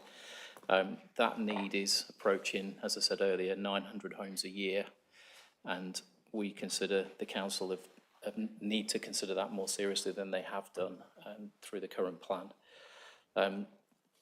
Whilst the LPA, the council may say it's not possible to meet all that need, and I think I'd have some sympathy with that, I don't accept that the council should not at least try to meet more of those acute needs. And paragraph 24 of PPG, as I said earlier, invites the council to do this by increasing the housing requirement above the standard method. As it stands, the council, in my opinion, haven't embraced this, and as a result, and contrary to the council's assertions, there's quite clear circumstances here warranting an upward adjustment to the housing requirement figure, which will help deliver a greater proportion of affordable housing from the increased requirement. We've talked about unmet housing needs, so I'll leave it there on that point, but I just wanted to make sure that it's not just unmet housing need, there's an acute affordable housing need, and as I said earlier, the home ownership element of that has been underplayed in my view. Thank you.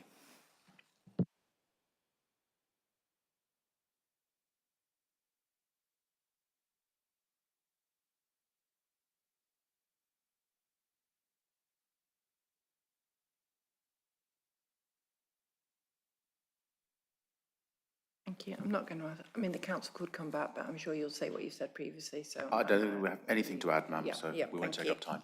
Yeah. Okay, so clearly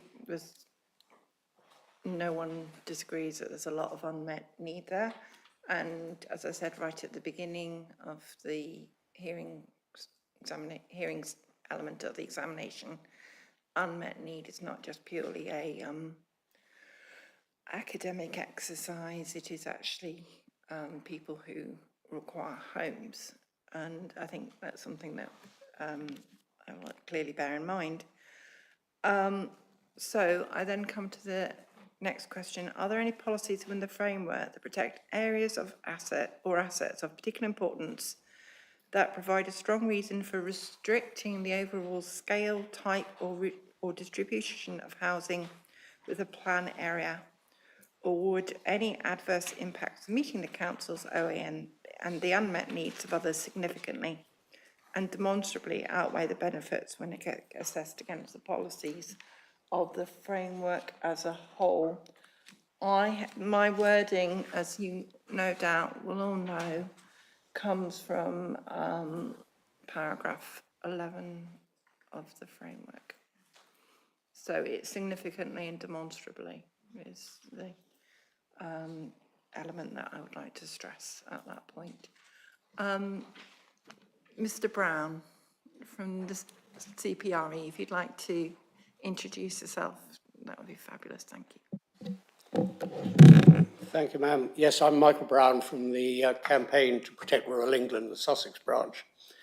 And I'd like to make a brief case, if I may, on behalf of the environmental component of paragraph 11.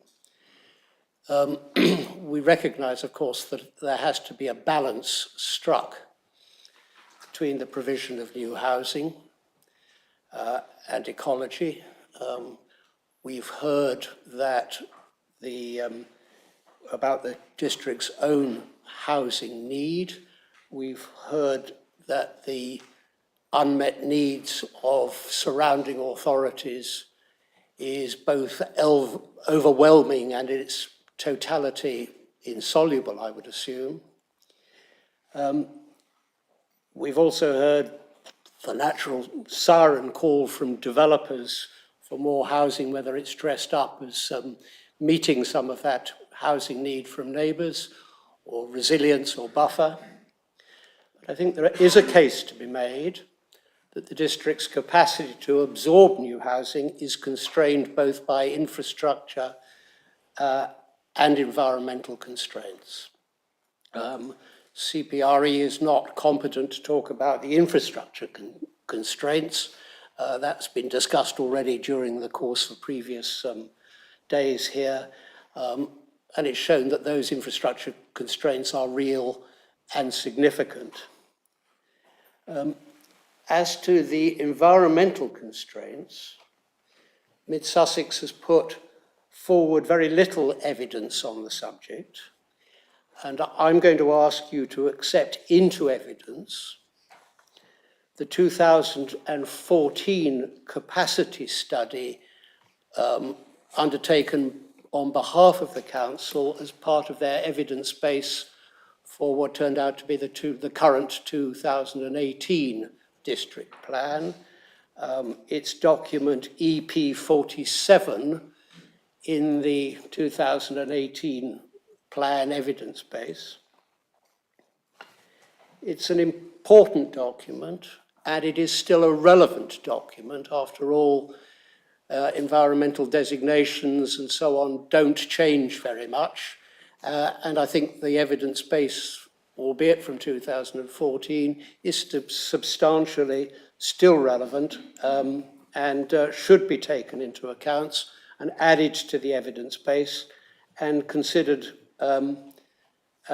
in this matter 6. I've explained the details of it in the statement that we made as part of the evidence for today.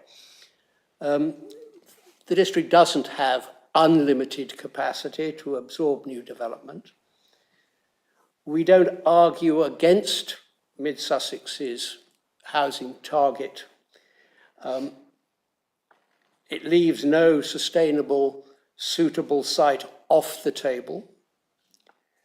But our view is that sustainability evidence, when you take into account both the sustainability appraisal and the 2014 capacity study, makes significant site allocation at Sayers Common and any other allocations similarly located are just simply unsustainable.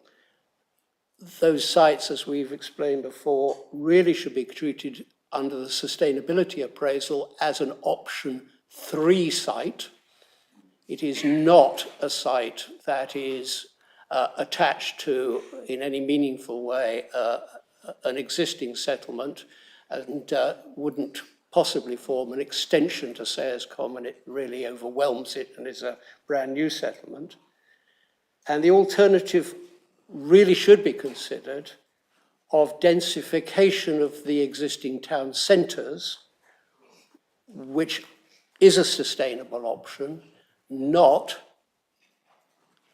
the greening over of the rural parts of the district with significant sites, which, if you do properly treat this as an option 3 settlement, the sustainability appraisal and the capacity study in 2014 in combination tell you is the least sustainable option for the district.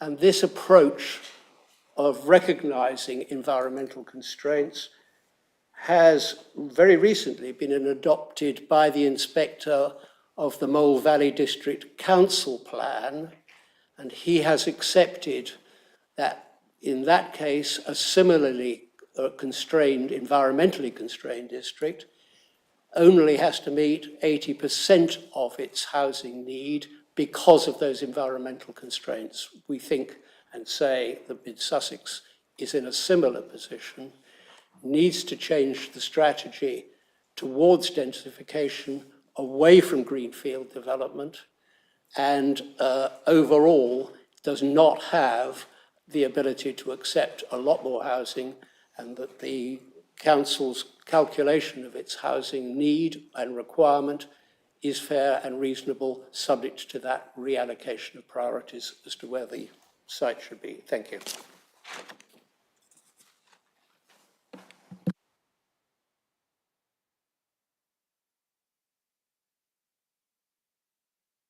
Mr. Kirkowski, you wish to come in? Thank you, ma'am. Yes, Christopher Katkowski, KC, on behalf of Fairfax. Perhaps I can set, well, I don't know whether I'm going to set the ball rolling or be the only person speaking on with the other point of view, but there's, to cut a long story short, there's a missing piece of work here, ma'am, in relation to this important point. We all know that there's unmet need from the neighbours. We know that the framework injuncts this council to meet, well, actually it says any needs that can't be met within neighbouring areas, unless, so paragraph 11B of the framework. And what there needs to be is some form of testing of various options to see, well, does the public benefit of meeting this amount of unmet need from these various neighbours, is that or is that not significantly and demonstrably outweighed by whatever the harmful impacts would be of doing that?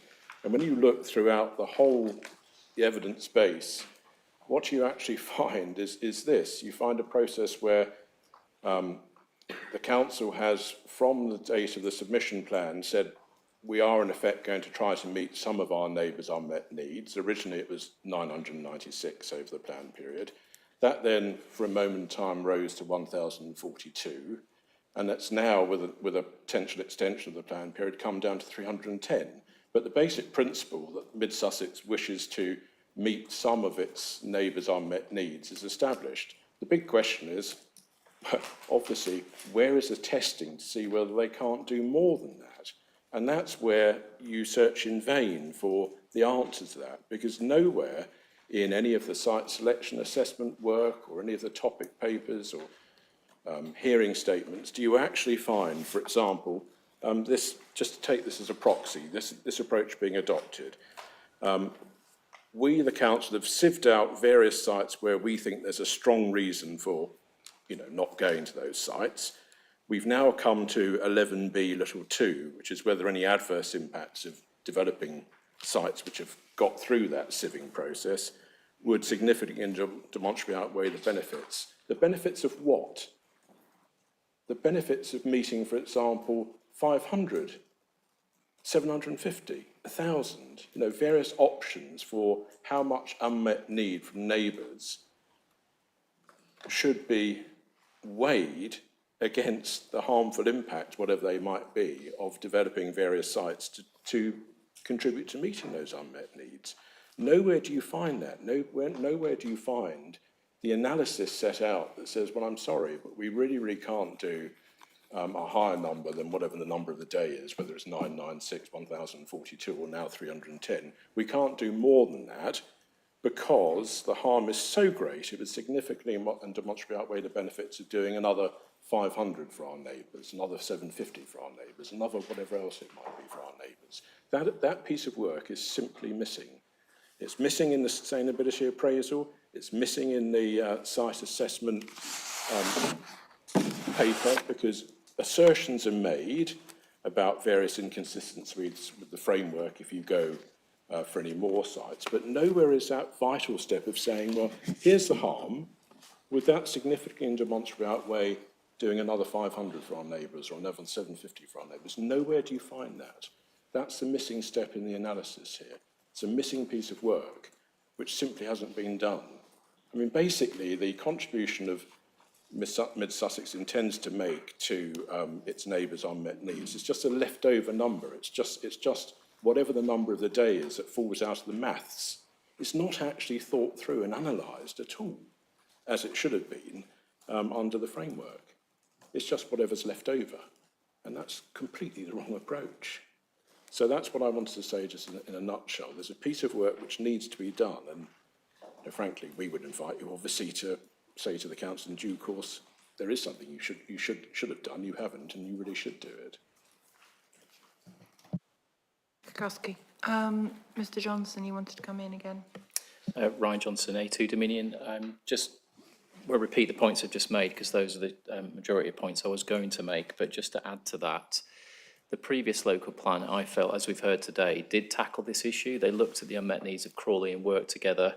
They looked at the exceptional circumstances in the public interest to release lands adjacent to Crawley, which was adopted policy DP10, and the case was put forward successfully to release that land to support the needs of Crawley in an area that helps foster sustainable travel patterns. I agree with what Mr. Kowski has said, is that exercise has not happened here, and I don't think that balance and checks process has been sufficiently deployed. And I think as a result, I don't think the council can claim that they've looked at this through the SA successfully. Thank you. Thank you, Mr. Johnson. Welcome, Mr. Billington. If you could introduce yourself. Yes, Nick Billington from SLR Consulting. I'm representing Miller Homes. I very much agree with Mr. Johnson and Mr. Kowski in terms of their points. Just to build on that as well, the suggestion that Mid-Sussex is overly constrained. We've obviously heard the neighbouring authorities very much do have quite large constraints. Obviously, as we've heard, the authorities to the south can't expand to the south because they've got the sea and they've got the South Downs National Park to the north. There's obviously no green belt within Mid-Sussex either. I think reference was made to Mole Valley, which is, I think, about 75, 80%, I haven't got the precise figure, green belt. So that was one of the key reasons that authority didn't need to meet its own needs. So I think there is an opportunity, as others have said, to explore further and in more detail how the unmet needs, the significant unmet needs of neighbouring authorities can actually be met. That exercise I don't think has happened, as we've heard. Mr. Pearson. Thank you, Joseph Pearson, on behalf of Vistry. I think looking at this specifically in terms of reference to paragraph 11, it's clear that unmet needs should be met unless one of two parts of that policy are offended. The first part is the area, protecting areas and assets of particular importance, and obviously some of that has been considered in the evidence base in the site selection process. I'd argue that consideration ends at stage 2B of the site selection process, and it's a point I referenced last week, is that what then follows doesn't reflect the second part of paragraph 11B, where you're testing this significant and demonstrable benefits. I don't think the process looks at it through that lens, and that is clearly the process that it should follow in terms of what the MPPF tells us to do. And that's where I think this issue has arisen, and it's a point that we've made in our written statements in detail, that anything that followed after stage 2B in the process should have been locked in on what the MPPF paragraph 11B is telling the council to do. Thank you very much. before I ask the council to come back,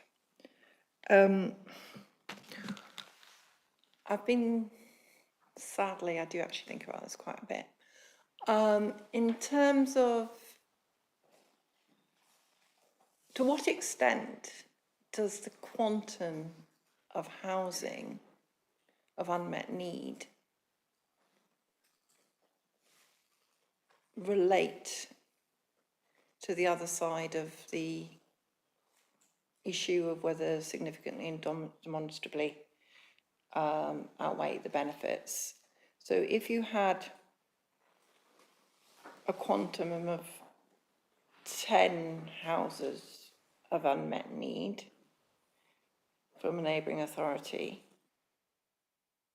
any different, and what the harms would be, you know, relating, you know, the MPPF harms would be, would that alter if you had 100,000 dwellings of unmet need? Is there any, does the quantum of development affect the matter? The quantum of unmet need, I apologise. Madam, I'll have first stab. Mr. Marsh can pick up if he disagrees with me. But potentially, yes, it does. And if nothing else, so for example, if you are looking at the 10 end of the spectrum, that's a level of need which could easily be picked up simply at the application stage by a site coming in for a slightly higher density than was there. And so the weight that you would attach to the extent to which it's necessary to have another allocation to meet it, you're also looking at, well, what are the chances that need might be met through some other way? And obviously the higher the need is, the less likely that may be.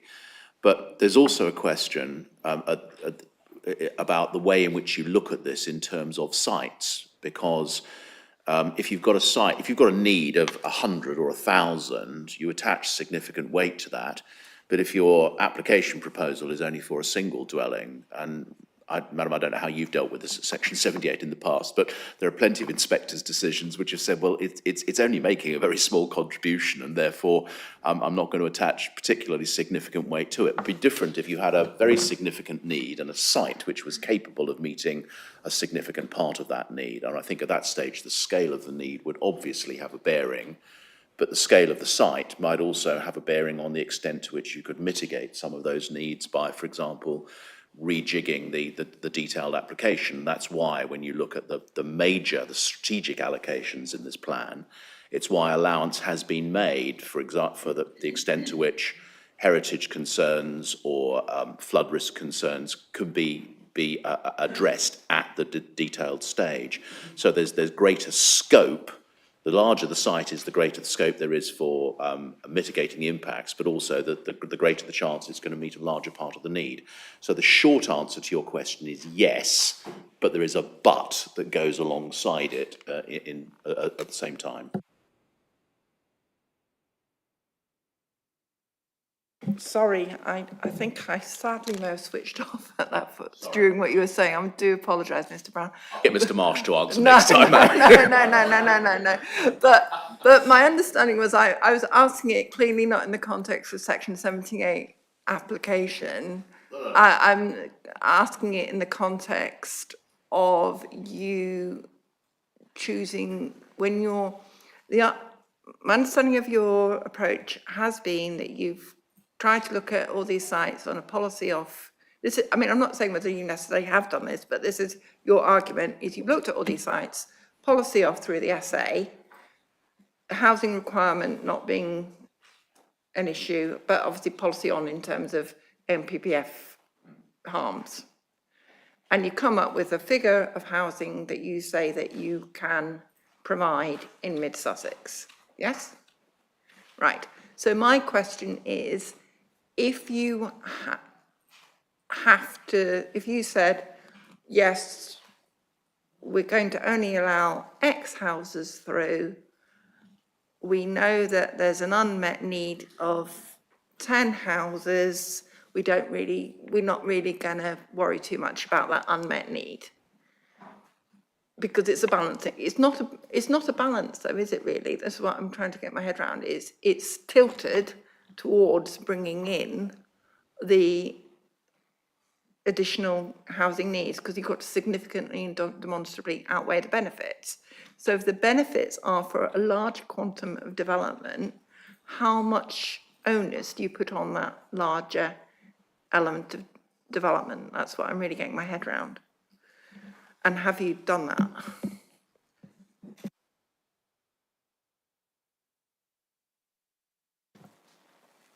Mr. Marsh, if you can introduce yourself. Sorry, Andrew Marsh, Mid Sussex District Council. So I think our hearing statement is setting out how we have undertaken that test against essentially the two paragraphs in, or the 2 point parts of 11B, the application of the framework that protects areas being the first one, and we set out the exact references which we rely on and the impacts that would need to tip our assessment of B1 being failed in that respect. B2 being the adverse impacts of doing so significantly and demonstrably outweigh the benefits. Obviously, we have a large range of sites that sit in our site selection work. We've got very few what we would call the larger sites, as Mr. Brown referred to earlier, where we would maybe take a different approach, and we do take a different approach in terms of how we the due diligence and additional assessments that are required for those. But our assessment of the ones that fall in the entirety of the site selection process range from anything from 5 dwellings up to, I think one of the largest non-significant site allocations in this plan is 300. But the majority of the sites sitting in that site selection process are at the lower end of that scale. And so therefore, when we've looked at those sites, a small site delivering a small, relatively small yield, and their performance against the various site selection criteria, which every single site selection criteria is referenced to the NPPF, our view is that in totality, when reviewing the performance against those objectives, the site selection criteria, the benefit of that site is not outweighed by the harm, and that's our assessment of once you've gone through that process, how many sites do we have where we feel they meet the tests in the NPPF, and that in turn has led to in part our total supply and our allocations.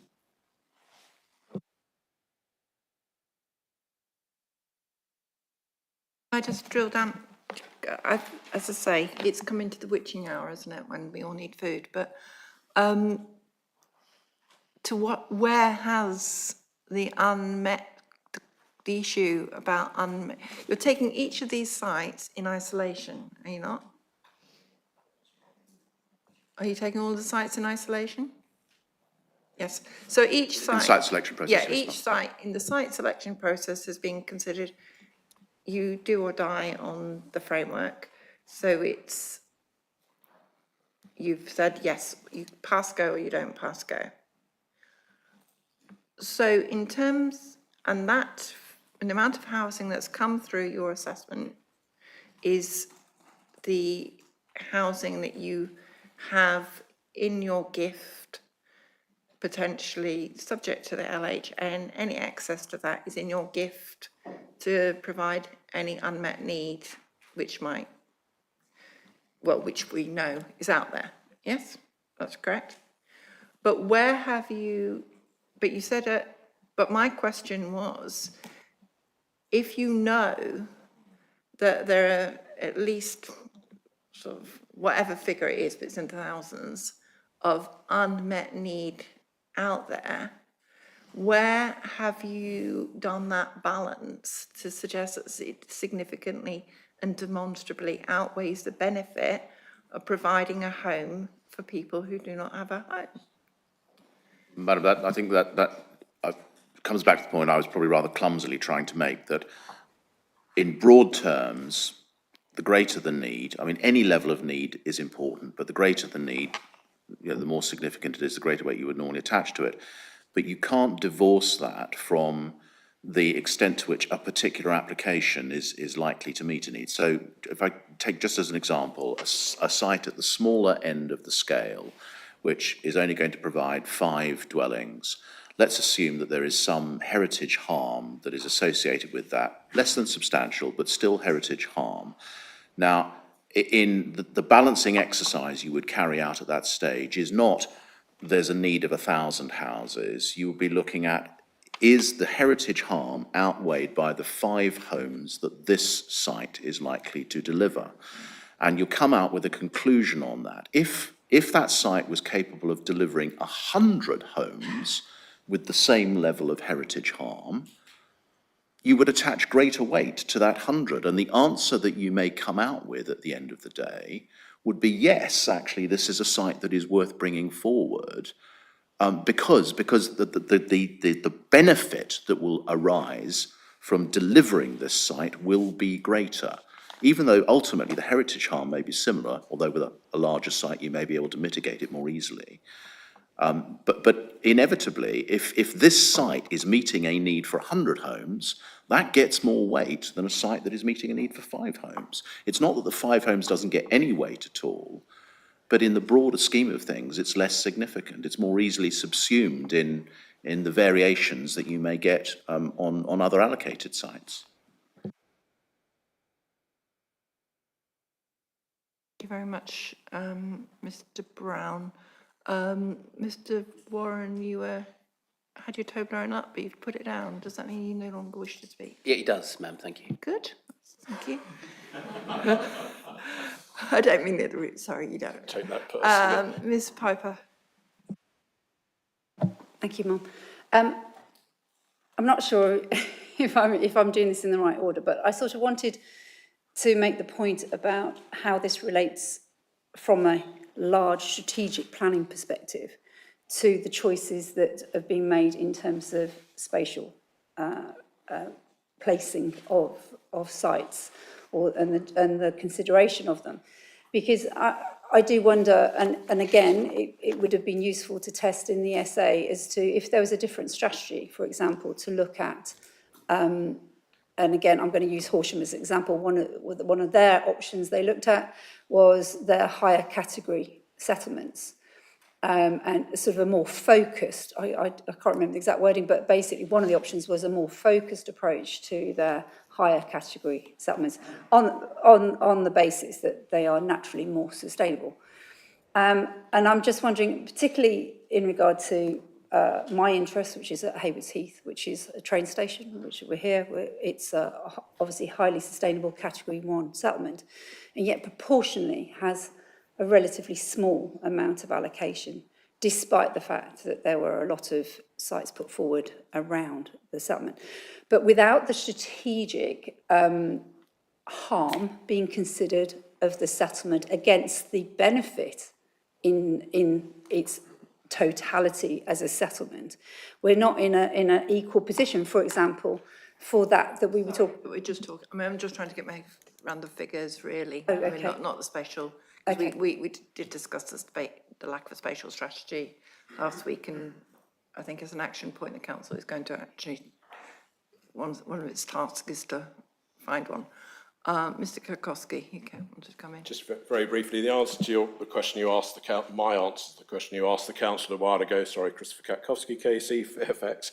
My answer to the question you asked the council is it's obvious in the 11B little 2 exercise in the framework, the larger the unmet need from neighbouring authorities, the greater the benefit of addressing it. It's absolutely obvious. We know the need is very large indeed, and the point which I'm seeking to make is that nowhere do we actually find in the council's work an assessment saying, well, that the unmet need is large. It's at least in the, I mean, per annum, it's somewhere between 1,000 and 2,000 per annum, isn't it, from what we've heard? And the benefit of doing more to meet that is obvious. Does the harm of doing more to meet these unmet needs significantly and demonstrably outweigh doing more to meet these unmet needs? That piece of work simply isn't there. And I don't accept that doing it site by site and knocking a site out and then moving on to the next site is the right way to do it, to be quite frank. Because what about the accumulation of lots of sites which together could make a very major contribution to meeting unmet needs from neighbouring authorities? If you've dismissed each one individually, you've never actually looked at them together and said, the cumulative heft that these sites could do to meeting unmet needs is, could be a few hundred a year, it could be whatever it might be over the planned period. Does the public benefit of that, is that really significantly and demonstrably outweighed in that tilt? Is that really significantly and demonstrably outweighed by the various harms that would arise? That's the question, and it's never been asked nor answered. That's my point. Kowski. I just wanted to put as my last sort of question, but I'm sure the council will want to come back. And if anyone else wants to come back on this topic, now will be the opportunity before lunch. In terms of this housing requirement figure, which now we've moved on from housing need to the housing requirement figure, do you remember last week we discussed that you don't need a site for every, your site allocations do not necessarily require to slavishly, or I never know how you pronounce that word.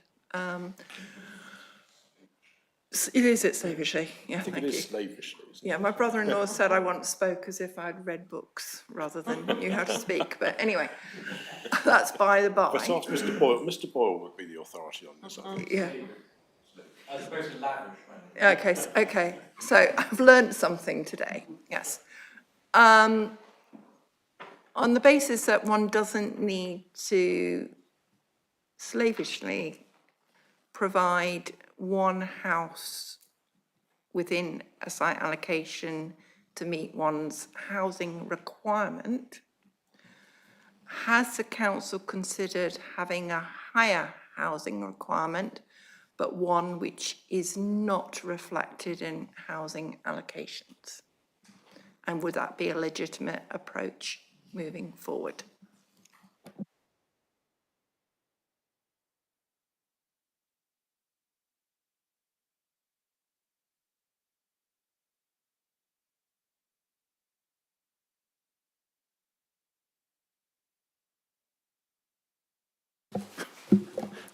Mr. Marsh agrees I should go first. First of all, the council hasn't done that, and I think that's quite clear from the way we've arrived at the figure that's in the plan at the moment.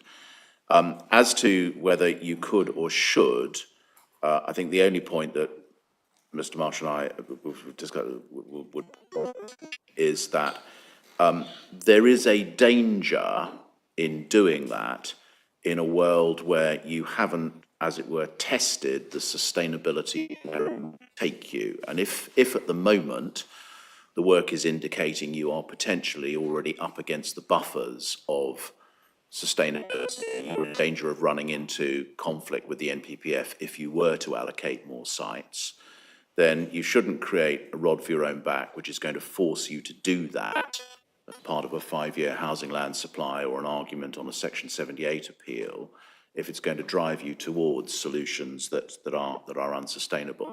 So you come to a different answer if you've got a local authority which has come to a point at which it's drawn the line and said, but there is still scope to go beyond. In those circumstances, you may be more relaxed about setting a requirement without knowing exactly how and where it's going to be met. But if you have come to the buffers, I think it really is important that you know how that additional need or that additional requirement would be satisfied before you could decide whether or not it's appropriate to put it in the plan. I think the council's view is it wouldn't be unless you were satisfied or comfortable that it could be done without conflict with the NPPF. Ash, did you were going to come second, or are you happy with Mr. Brown? I'm happy. All I would say is that the council have always taken the view of being upfront about allocations to meet its need to provide that certainty for its communities and for infrastructure provision, for example, in a world where, as Mr. Brown said, there are infrastructure uncertainties, shall we say. Thank you. I suppose the issue is, if you were, at the moment, I think, didn't we establish last week really that you don't have a spatial strategy, you have a strategy, but it's a loose strategy. So if there were a spatial strategy, how would that relate? Would that have any, would that alter your response?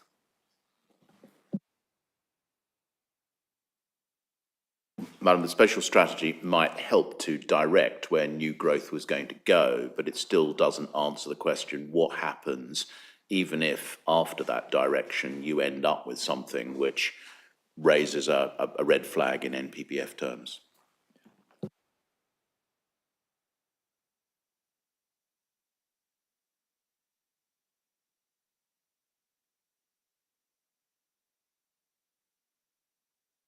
Does anyone wish to add anything? Would it, Mr. Spry, if you could introduce yourself and... Yeah, Matthew Spry from Litchfields on behalf of Berkeley Latimer. Not sure I've particularly got a sort of dog in this fight, so to speak, but I suppose just listening to the discussion that occurred, the council has rejected some sites through its site selection process because of concerns over availability rather than suitability. That's my sort of understanding. And thus it's concluding right now that there isn't a reasonable prospect that they could come forward at a particular point within the plan period. So there is at least theoretically suitable sites that are there. It's just the council doesn't feel capable right now of allocating them. Where we're setting a requirement figure in a capacity constrained world, I think we've discussed the capacity at one level, the requirement has to be a function of the sites that are there to deliver homes.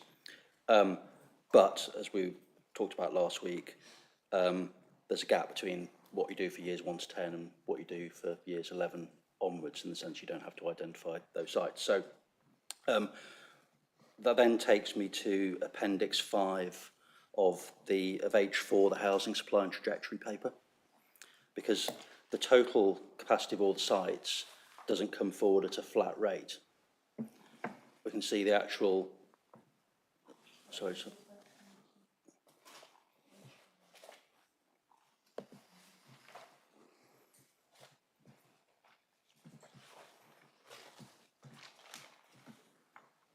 So it's on page 36 of the, page 37 of the PDF.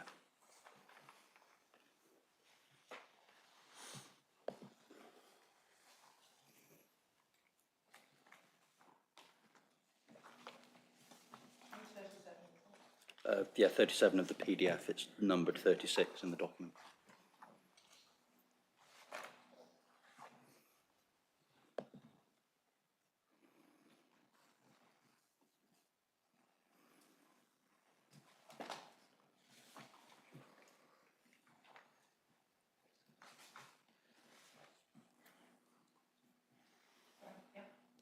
Yeah, so what can be seen from that is that actually for the first 10 years of the plan, the actual rate of delivery is around 1,300 per annum, and it then sort of falls away in the latter part of the plan period. So that reflects the council's, the trajectory reflects what the council expects the rate of delivery of homes to be. So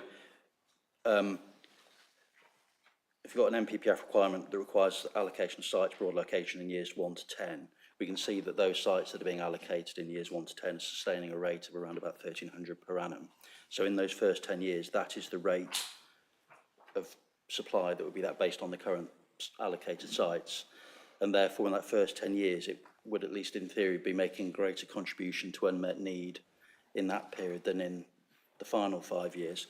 We know that the plan, statutory requirement, the plan has to be reviewed, and, in all likelihood, it would be updated within 5 years, at which point the council could then take another look at what sites it might regard as developable at that point. So one could set a requirement for the plan as an annual rate based upon the aggregate annual trajectory for years 1 to 10, and then make some assumption about how that rate might or might not continue for years 11 to 15, knowing that the plan could be reviewed in the meantime to then identify what developable capacity might then be available at that point, and then essentially set a new requirement based on that supply for those later years. And that would therefore enable the requirement for the first 10 years to be set at a rate that would be, you know, consistent with the council maintaining a 5-year land supply and so on and so forth. Thank you. Ms Harding, you wanted to come in? Thank you. Joanne Harding from the Home Builders Federation. I was going to say a similar thing to Mr Spry. Whilst the HBF would prefer that the council did actually provide some more allocations, in our matters statement we have conveniently set out what we think could be an opportunity for the council to include a review mechanism or policy within their plan that would see them look to review in a more immediate nature than perhaps suggested by Mr Spry, but taking into account potentially what comes forward in the new proposed standard method and addressing the unmet need, as well as addressing this issue so that the plan can be adopted at this time, with the council then addressing those issues as soon as possible afterwards. I think we've actually provided some wording in our hearing statement. I won't read that because obviously you've got that in front of you, but that would be our suggestion potentially to help address this point.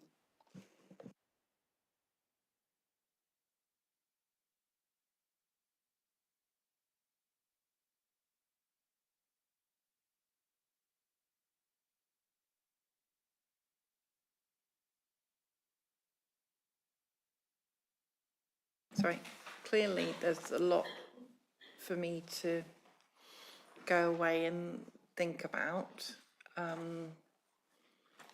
in terms of whether the housing need and housing requirement are appropriately set, and how unmet need and the affordable housing requirement come into play.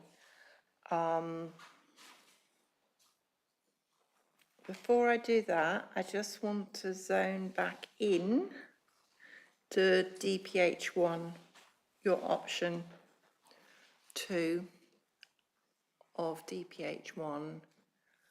And if you, I think this is an action point, because it would be helpful if you could go through all your housing evidence and set out how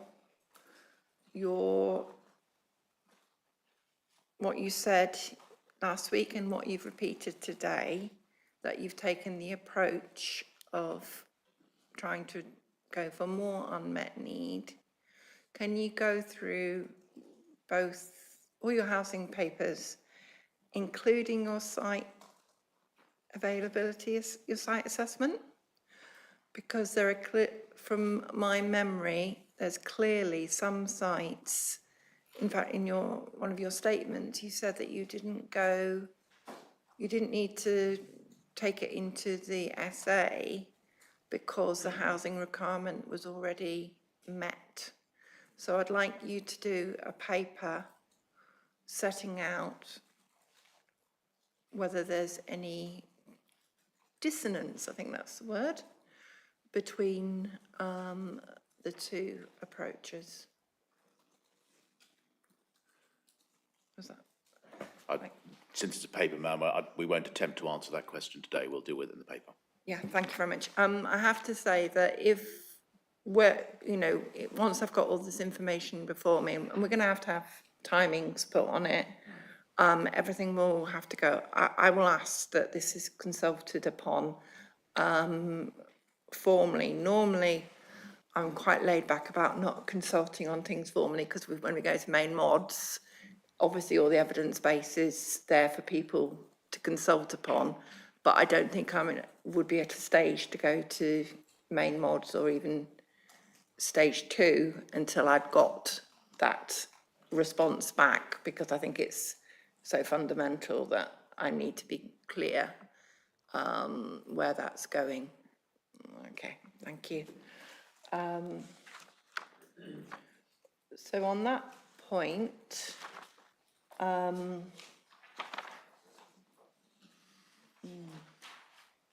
don't know how people would like to play it. No, I mean, we can either stop for, say, a half an hour lunch and then move on and just finish it off, because I think if I tried to go through all of them, I would probably flag at the end of the sessions, because, you know, that we talk about main modifications necessary for soundness. So I'm going to go for compromise, 45-minute lunch. So that's all returning for, what is that, 1:35? Yeah. If we return at 1:35 and we can then complete the rest of today's hearing sessions. Okay, so thank you very much, everybody, for your time. We'll resume at 1:35.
Thank you very much. It's now 1:35, and I'd like to welcome everyone back to this afternoon's hearing session relating to matter 4.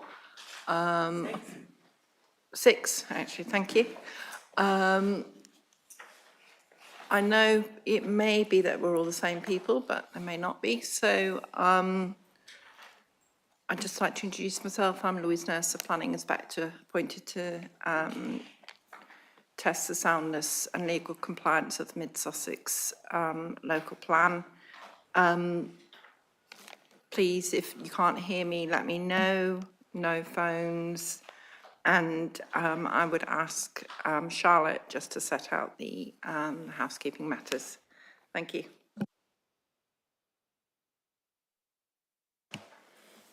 Hello again, everyone. Just the fire safety procedure again.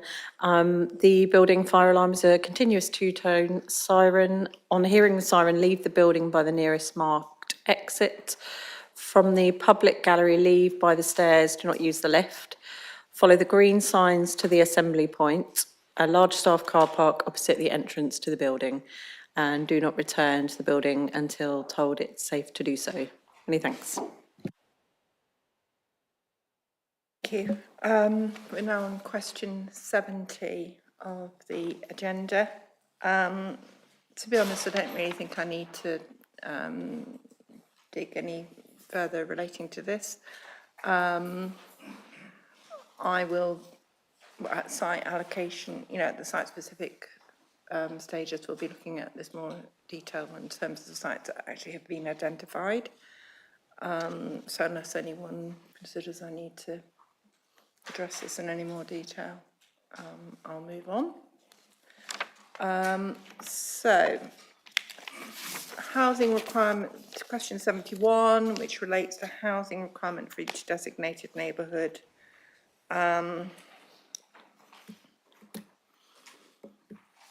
It seems that I'd quite be interested in the council's approach to neighbourhood planning areas and paragraph 66 of the framework.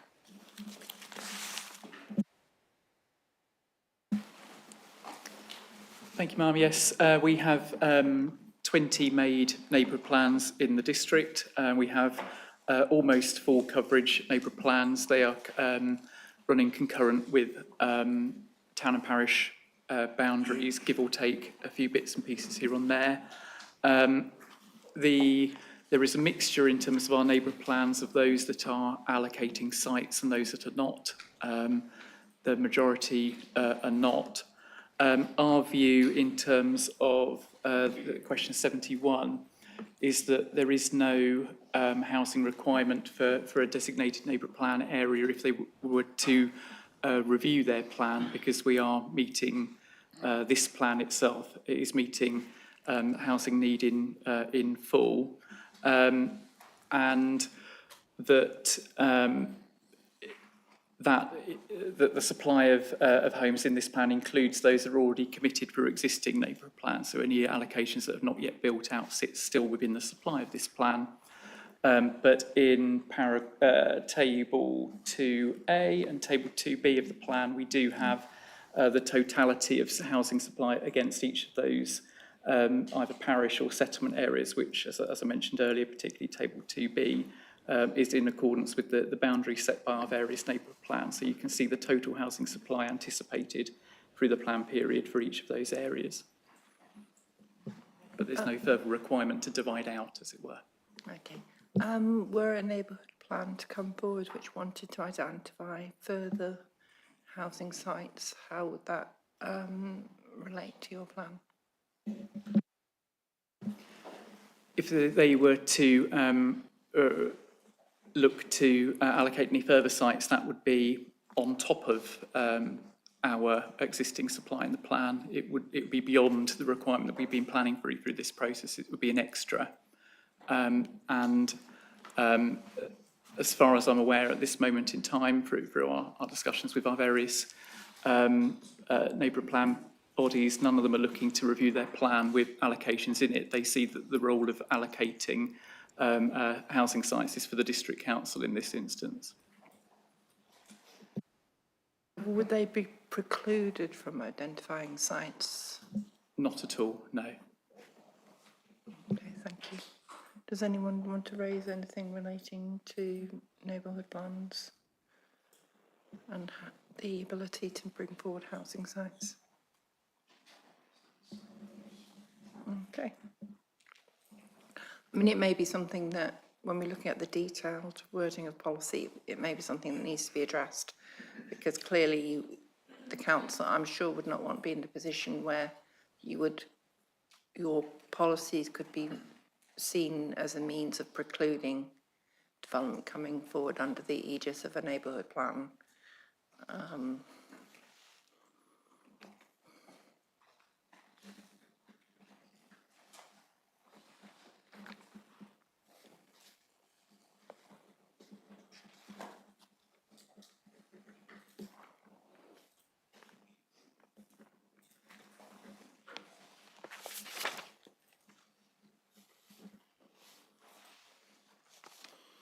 Okay, my last question. Actually, I would like to pause, because do you remember right at the beginning, I said if anybody feels that I haven't adequately questioned or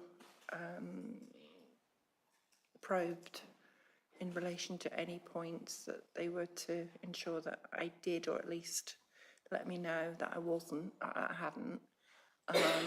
Does anyone around the table think that I haven't sufficiently or appropriately considered any matters? I won't judge you for saying that I haven't. It'd be useful. I'd much prefer it now rather than later on.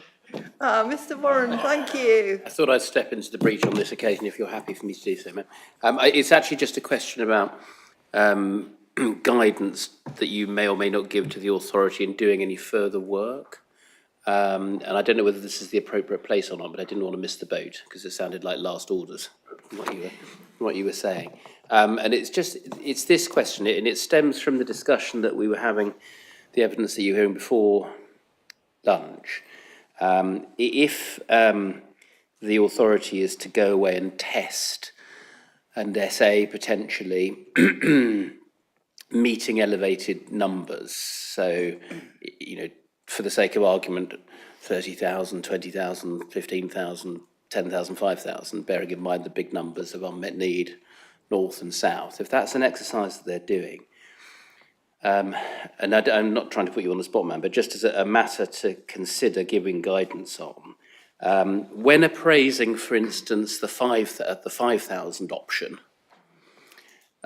is it right that they shouldn't give less weight to the housing there than in the 30,000 option?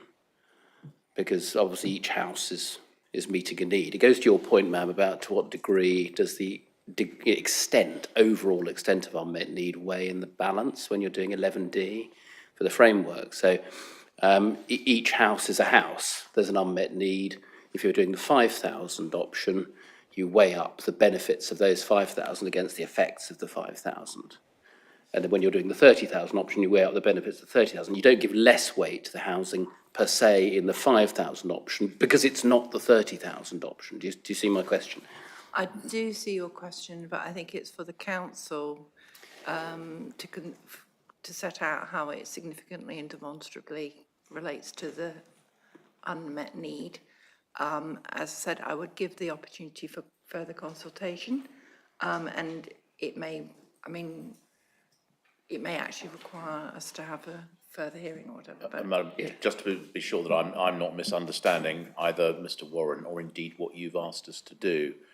I think Mr. Warren began by saying if the council is to go out and test, at the moment, that's not on our list of things you've asked us to do. As it stands, I haven't actually suggested that, I'm say grateful that you're for to that, do. because I was sitting there thinking, I didn't realise we'd been, I think what Mr. Warren was saying was, if you were to go through the process. I just didn't want to miss go? the boat if this was the last time we were given the no, opportunity to make comments that might be relevant on the housing point. I mean, clearly. You may yet ask to do it. I might yet, and obviously, one can read a room, but as yet, I haven't made that decision, because I have to go away and consider a lot I want the council to do more work. Yes. Irrespective of what decisions I come to in terms of, whether they need to do that. But as we raised this morning, it is an issue how much, whether you change the weight that you give to something dependent on the amount of unmet need. Yes, exactly. And you're arguing clearly that a quantum of 5,000 dwellings is in itself, or 2,000 unmet dwellings in itself is a significant. Yes, it wasn't quite that point, ma'am. Forgive me, I didn't put it very clearly.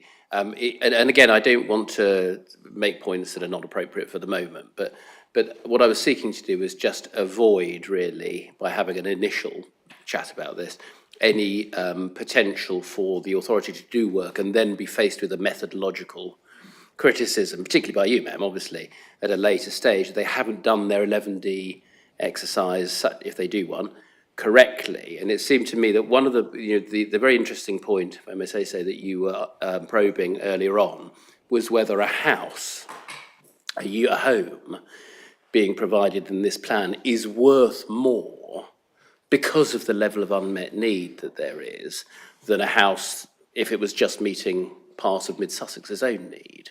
So is the value, the weight to be given to meeting housing greater because of the huge unmet needs either side? And that seems to me to be, and I'm not suggesting what the answer is, an interesting and important question that the authority would need to be clear about when they were doing any further work. That's all I'm putting forward now. Indeed, I think Mr. Warren's saying, be helpful, ma'am, if you were to give an indication of what you thought the answer was before we went away to do it.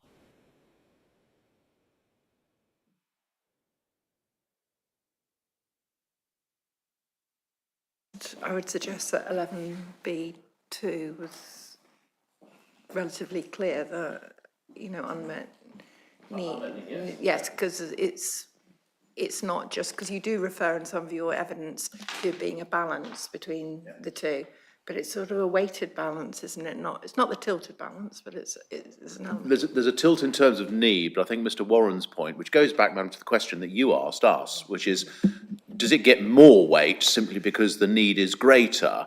And I've answered that as best I can. Mr. Warren's given a tentative indication from his side of the room. You will have a view on it. I think all Mr. Warren is saying is if you want us to go, and we haven't got to the point where you're asking us to go back and do this exercise, but if you do, it would be useful to know what your view is so that we know we're doing the exercise you want us to do. I think that's... You're right, Mr. Brown, particularly given overall timescales, at the moment around, completing local plan examinations. What we don't want is a stage and then a yet further stage and so on if there are to be further work done. But ma'am, it can be done quickly, absolutely, but clarity about what the job is, I think is potentially important. I mean, the point I make, ma'am, goes to the argument that you were exploring, or the points you were exploring earlier anyway, because you're still at the stage, I think you were indicating, of considering whether what the council has done is wrong in some way anyway, because as you know, what they've done is a capacity exercise where they've looked at all the sites that came forward and weighed housing, the benefit of the housing in relation to each one. So I'm not saying, well, you're going to find, ma'am, but there is the potential to find that they have in fact done that exercise anyway by weighing up the value to housing in relation to their capacity exercise. So that's something still on the table, as it were. But I just want to not miss the boat in looking forward, I hope helpfully, to what might come.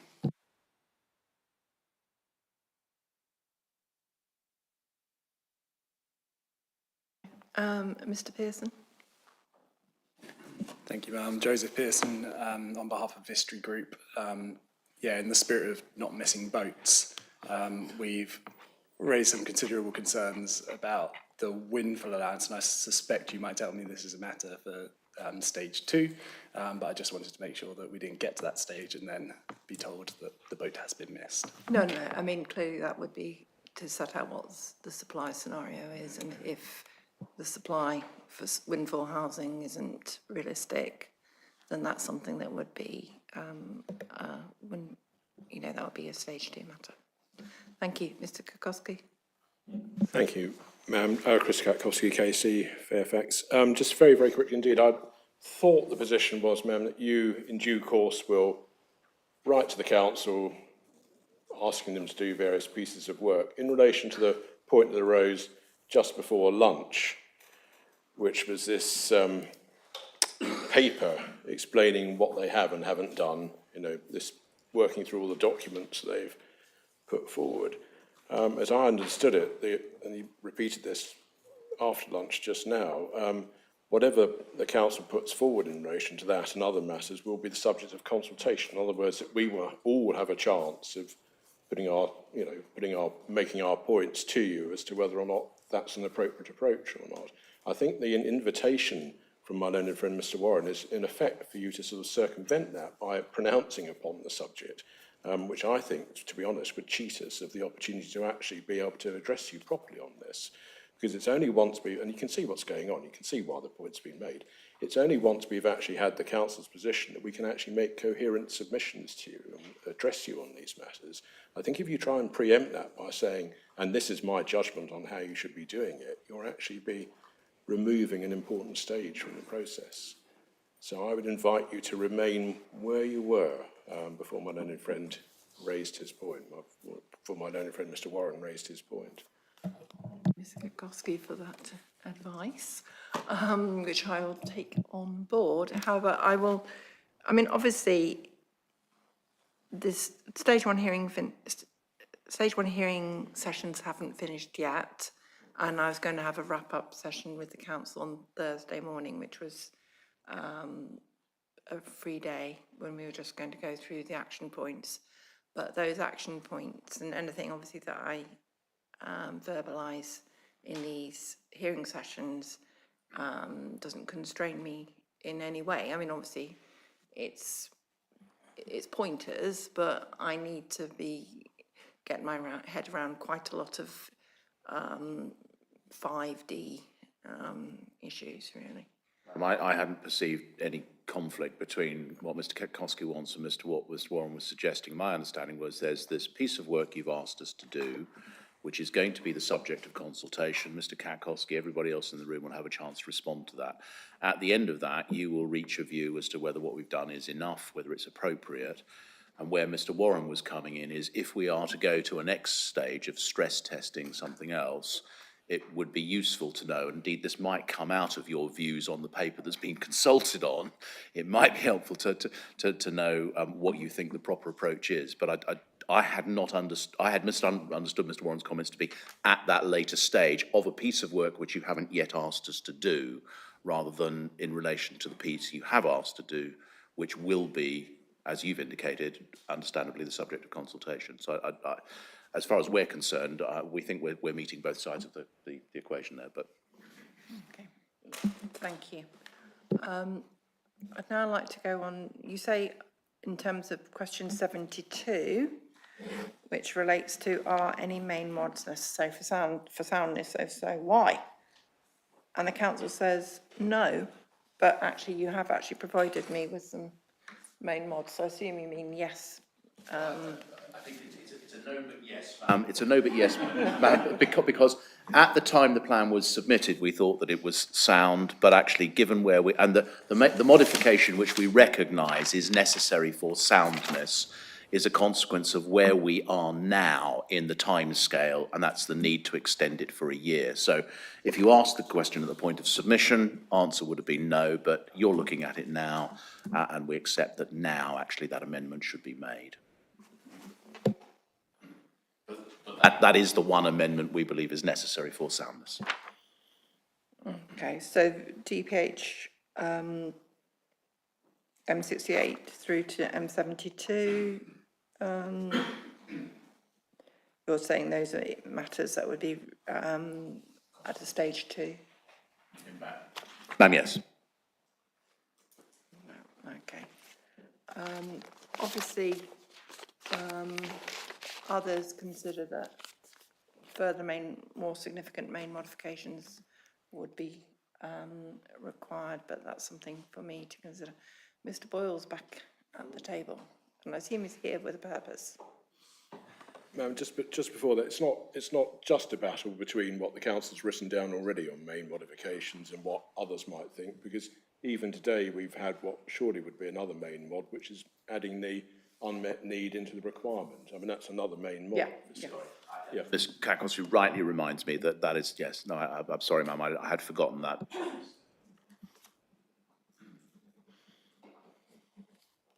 Hand over to the microphone monitor now. I've come all this way to have my thunder stolen by Mr. Kakowski. And now agree. He's been taking your seat all day, Mr. Boyle. I've been on tenterhooks to get in front of you, madam, but here I am. Yes, it was just simply that. It's not just the moving out to 2040, although that's important, and the consequences of that. It's the very proper recognition by the authority that whatever the surplus is, brackets, we don't know yet, is for unmet need, particularly with your helpful indication that you're not going to be seeking a buffer or unlikely to be seeking a buffer. And so that gets wrapped into the requirement overall in a global sense. There is, of course, the third, I won't say it's elephant in the room because you say it's been ploughing around, but the third aspect, which is... I'm struggling to hear you. I'm sorry, Mr. madam, Boyle. I'll speak more directly into the microphone. The third aspect, which is this as yet unresolved matter, that if as a result of their work, the authority finds that within the basket that we talked about on day one, there are some sites which actually perhaps are worthy of being elevated out of the basket. And one thinks, particularly as Mr. Spry was identifying, there are sites which were considered to be suitable but not yet available that could be taken into account towards the 11-year plus zone without upsetting any of the assessments on them, just simply in terms of where they sit within the hump and the tail after the hump. So, Madam, I say, if the authority comes back having reviewed its basket and finds either some of those or indeed some other sites in the light of the very large unmet need that they'd like to put before you, then that would inevitably also lead to further main mods, and that would then give you whatever the surplus figure is that then becomes the other half of the requirement. But we just simply stress on our part that we see that because the basket exists already and the assessment's been done, we see that as comfortably being able to be managed by the authority, even with the written ministerial statement in terms of timescales. Thank you, Mr. Boyle. I'm sure everyone in the room knows about the ministerial statement and it's actually on the website. But for those of you who may not, planning inspectors are strongly advised, if they think a plan is going to take more than 6 months to sort out as a pause,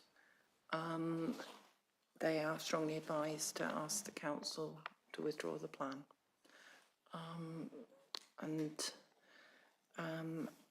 That is the situation vis-a-vis the minister's letter. I don't really want to go over what I'm going to be talking about on Thursday, where I'll be going through next steps. As I said, I still have to go away and actually think about things quite deeply, because obviously if I could just give you answers as we were going along, it would mean that the process was pretty simplistic, and I'm afraid it's not. On that basis, I'd like to close, no, I don't actually want to. I want the council to set out what they consider the action points to be coming from today.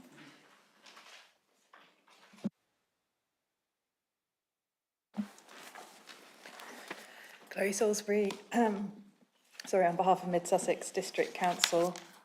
So in terms of action points, I'll start with this morning.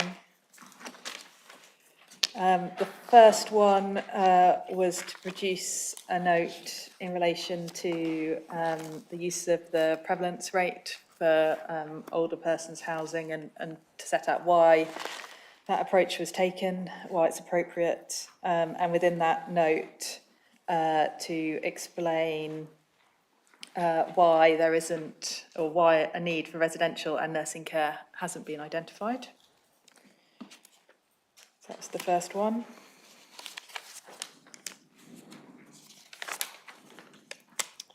The second one is just been the subject of discussion now, is a paper where the council goes through its housing evidence and demonstrates how it has considered unmet needs and how that has interacted with the supply led approach.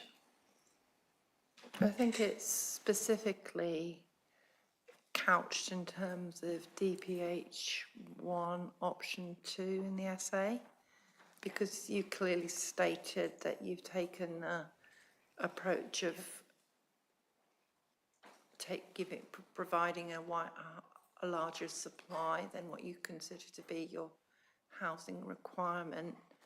And if that's the case, are there any inconsistencies with the evidence that you've put forward? It's not just the availability studies, it's the evidence as well, including housing topic papers. Because I just want to really be sure that there's a coherent argument. Yep. Yeah, that's fine, thank you. So that was everything I had for this morning. Checking no contrary views. And then the only other one I've got for this afternoon is that we need to add to the list the modification in relation to DPH1 and adding unmet need into the housing requirement.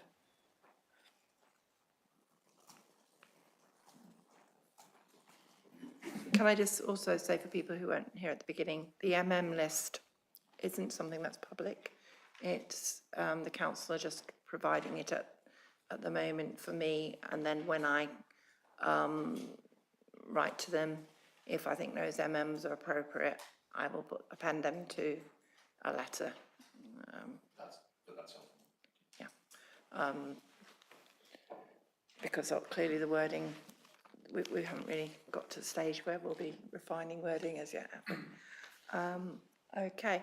Thank you very much, everybody. I hope everyone feels that they've had the opportunity to put their points forward. And I think I'm going to have a vastly reduced group of people from here on now. So those of you... It'd be quite a small group tomorrow by comparison. Yeah. So for those of you who are going, have a safe journey home. And for those of you I'll see tomorrow. I'll see you tomorrow. So thank you very much for closing this hearing session. Thank you.